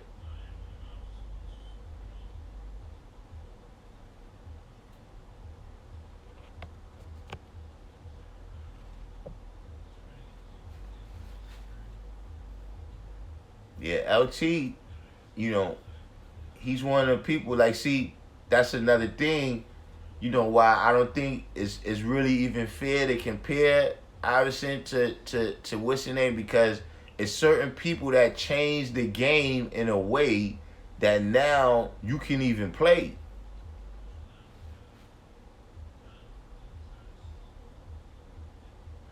$7.93 said, what they know about that, Lord? Right before Mason, Virginia's Union's own Oak.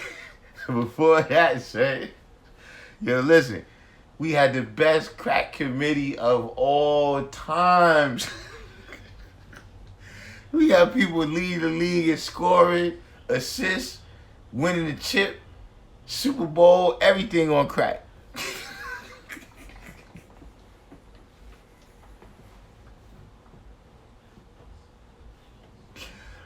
Oh, man.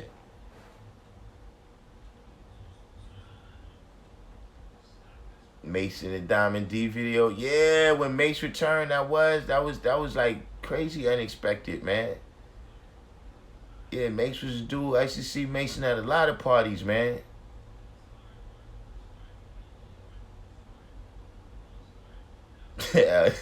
John Carter said, remember when LT broke Joe Theismann's leg? And you know what's funny? That was the one thing he didn't mean to do.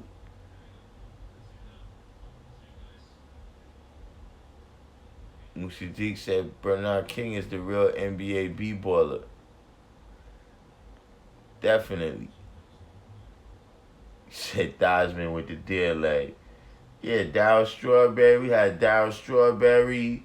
We had Keith Hernandez. We had Doc Gooden.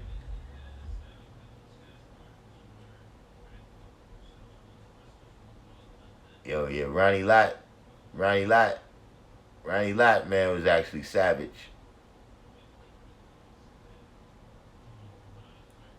Ronnie Lott was actually savage. I'm going to tell you when I knew Ronnie Lott was savage. When he knocked this man out at the Pro Bowl. Ronnie Lott and Marcus Allen went to USC together. And one year at the Pro Bowl, Ronnie Lott knocked Marcus Allen out.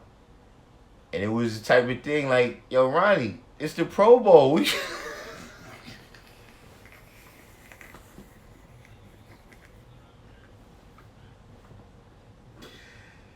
But that whole squad, who else they had on that squad in San Francisco? Dwight Hicks. Yo, them cats they were serious, man. Yo, 793rd. You remember Kenny Easley? Kenny Easley from the Seattle Seahawks back in the days?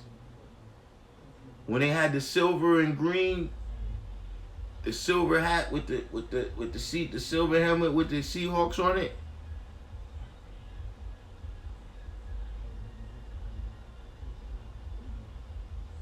Kenny Easley was putting the hurting on people. New Black World Order, peace.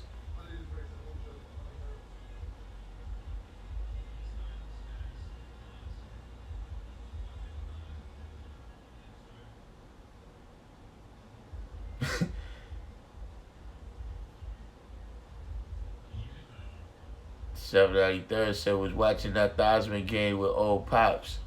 He said, krilled out Mets and yayed out Yanks. Ah, man.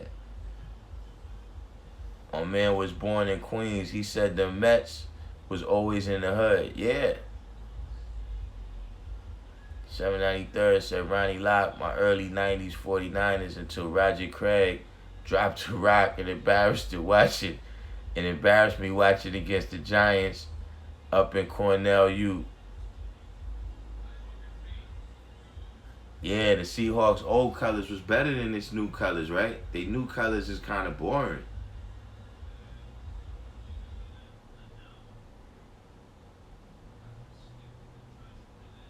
But yeah, man, a lot of them old dudes, they don't talk about them no more, man. Like Lester Hayes and Mike Haynes. What was that other dude in Pittsburgh? Was it Donnie Shell?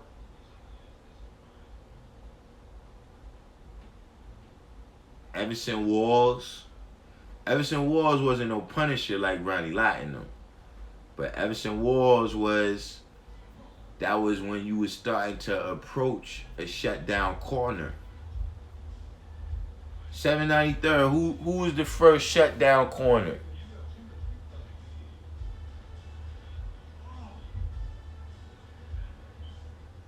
Joe Self said he got an autographed card with Anthony Mason. He said Ronnie Lott was so good, knocked snot out of you. That's what I'm saying, man. But you ain't supposed to do it at the All-Star. I mean, at the Pro Bowl. It's not even a real game, man.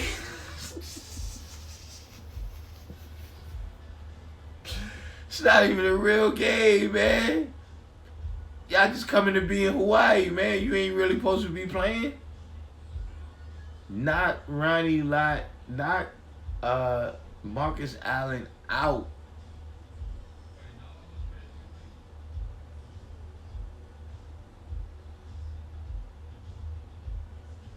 Yeah, Reggie White was the truth too. Reggie White. What about Dexter Manley and Charles Mann? Dexter Manley and Charles Mann. John Carter said Prime was the first shutdown corner. I don't agree with that. Didn't Champ come in the league before Prime?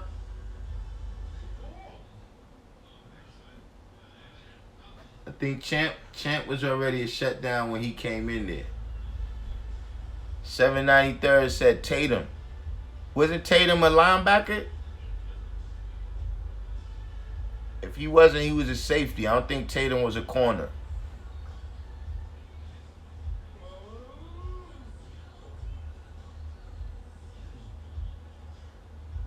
My opinion,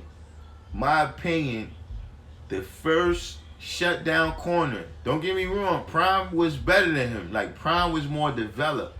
But the first shutdown corner was Darryl Green. Darryl Green with the Washington Redskins. He was the first guy I was like, nah, don't throw over there.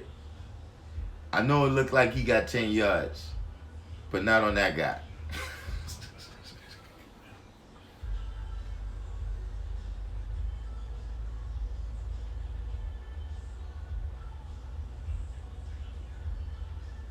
Yeah, Ronnie Lott had his finger cut off so he could go back and play.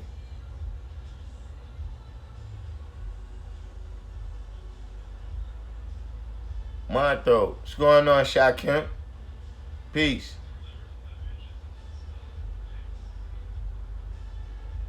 Yeah, you remember Darryl Green too, right? Remember when Darryl Green ran Tony Dorsett down? Darryl Green ran Tony Dorsett down from the back. And look, when it happened, it was so shocking. Like, Tony Dorsett got up looking around like, yo, what happened? Like that never happened to Tony Dorsett before. He never got chased down. And Darryl Green chased him down. That's when I really first knew who Darryl Green was. Right, when Seattle was in the AFC.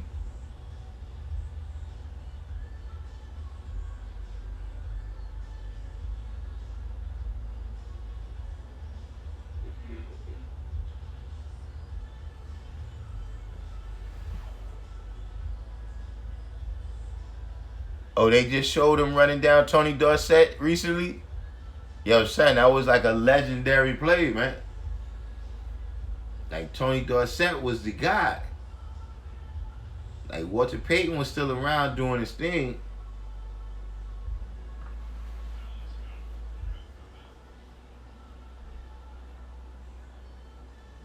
He said he was picking Hot Stetler in that playoff game. Everybody's picking on Hot Stetler. Only person worse than Hot Stetler, 793rd. You remember Jeff Rutledge? Remember Jeff Rutledge? Oh man. That was a horrible time. That's like the Ken the Animal Bannister days.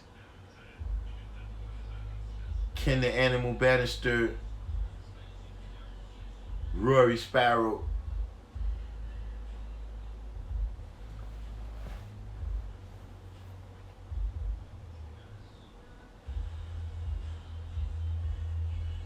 Oh yeah, you talking about the Boz, Brent Bosworth.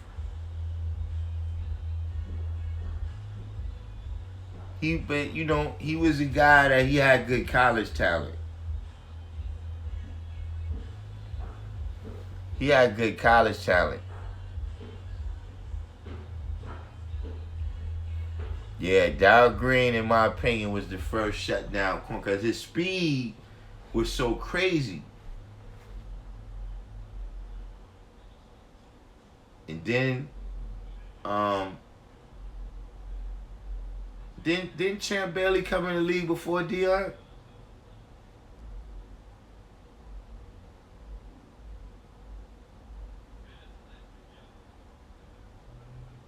What about Ty Lawson when he came in the league?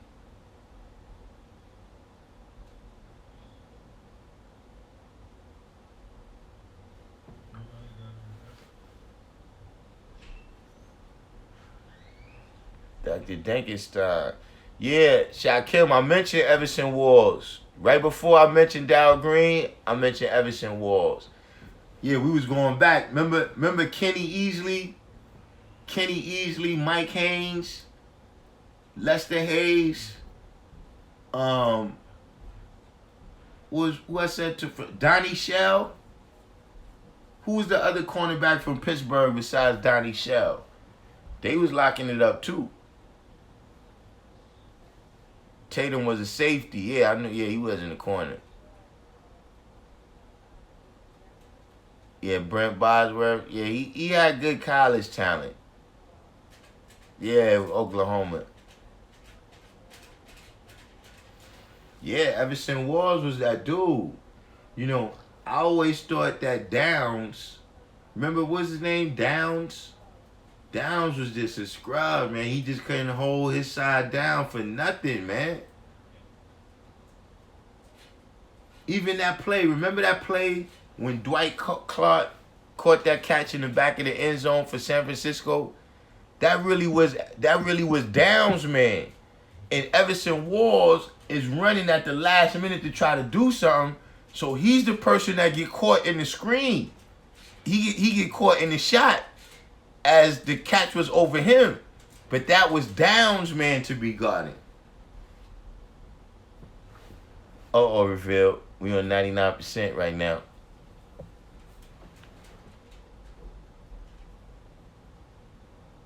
We on 99% right now. Y'all about to get that real.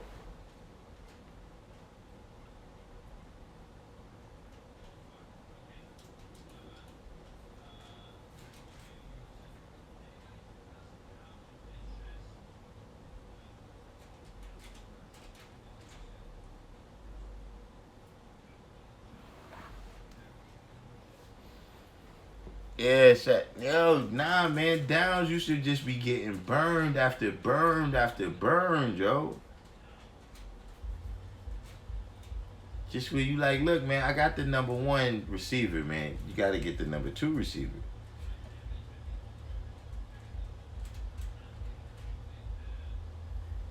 But see, I think one thing Dion did is, like, before Dion, most dudes that was cornerbacks was just dudes that didn't make it at their other position.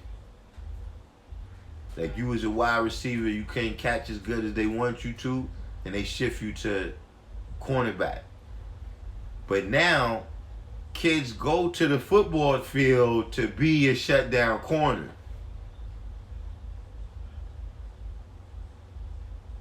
So you just get a better caliber.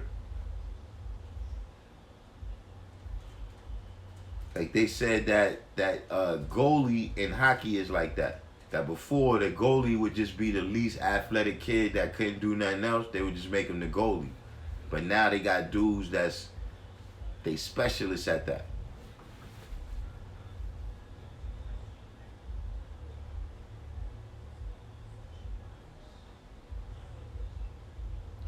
All of them was after Dion.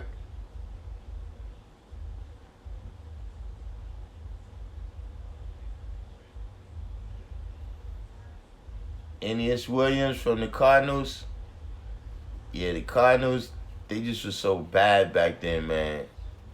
I ain't never seen their games.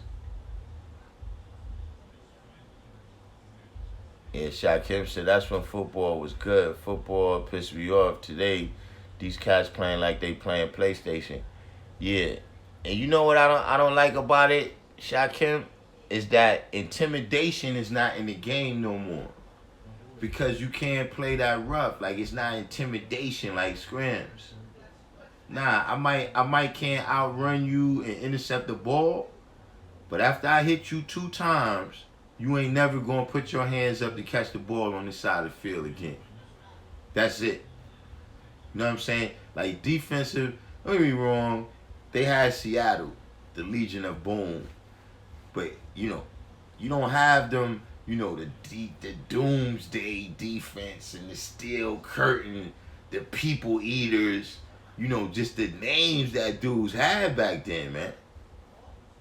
Too Tall Jones, Mean Joe Green. I remember I seen Jack Lambert one time. He hit a dude, and the dude put his hand up after the play was over for him to help him up. And Jack Lambert looked at him and spit on him and walked off.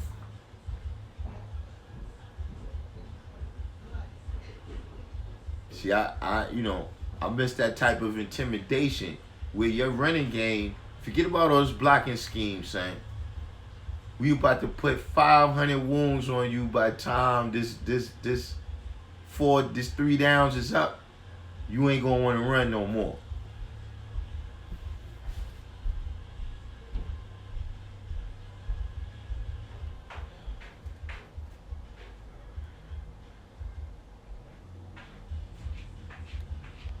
Ed Reed.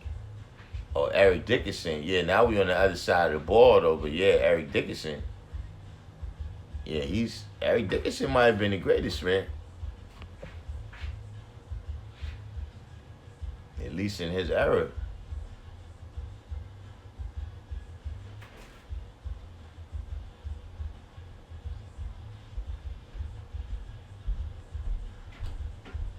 Yeah, they can't hold it back now, man. 99%. Ed Reed and maybe the Legion of Boom. Yeah, Ed Reed. Now, Ed Reed was the greatest. Listen, I ain't see nobody pick it off and take it to the house, man, like Ed Reed, man. Not even Dion, man. Not even LT, man. But listen, man, when Ed Reed get that rock, man, look, Ed Reed was almost a wide receiver.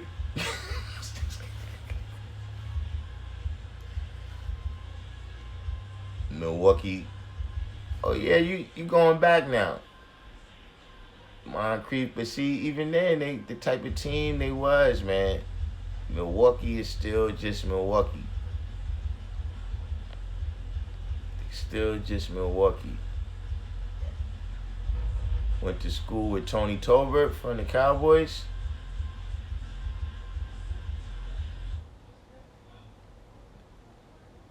John Carter said a lot of the modern innovation in hockey came from the originals who went up there to Canada, getting away from slavery. Now, I didn't know that.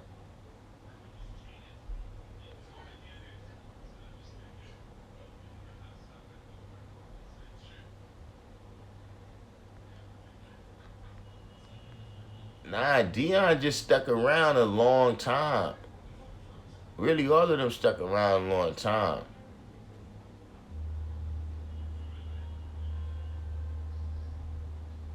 But I remember Champ Bailey being, but I don't recall exactly when he came in.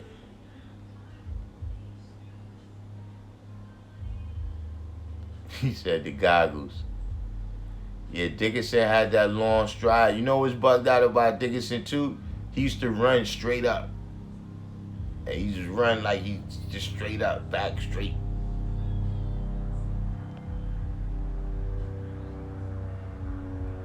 Moosey D says too many rules now.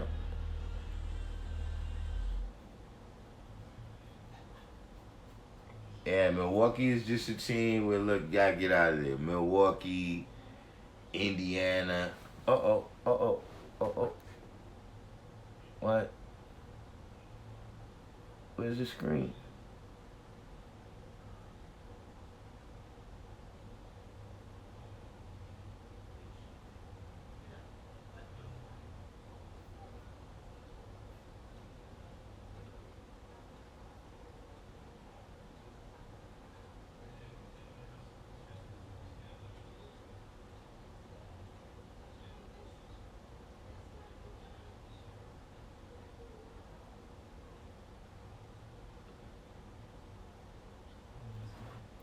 See something?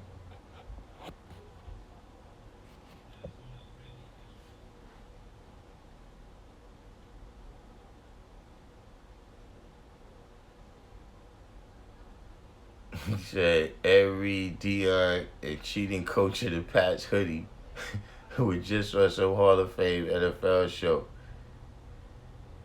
Yeah, I've been seeing the commercials for that, but I ain't look at it yet.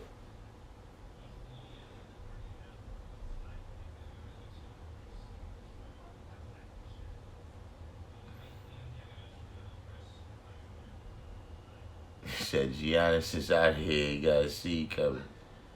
Hey, man. But yo, this thing is up right now. So look, I'm about to sign out. I'm probably gonna go live on my other page.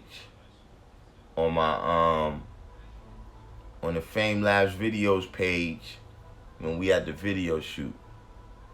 But in the meantime, this jump off right here, trust me, y'all gonna be looking at that and rewinding it and looking at it again. But it just uploaded, so I'm gonna go get this in, and then yeah, Bo Jackson did his thing. And you know another thing about that Bo Jackson injury, anybody else would have just went down. That he kind of got injured because he was so powerful. Like the dude grabbed him, and then his leg came down like a piston and threw his whole hip out of the socket. A regular person would have just went down when the dude grabbed him.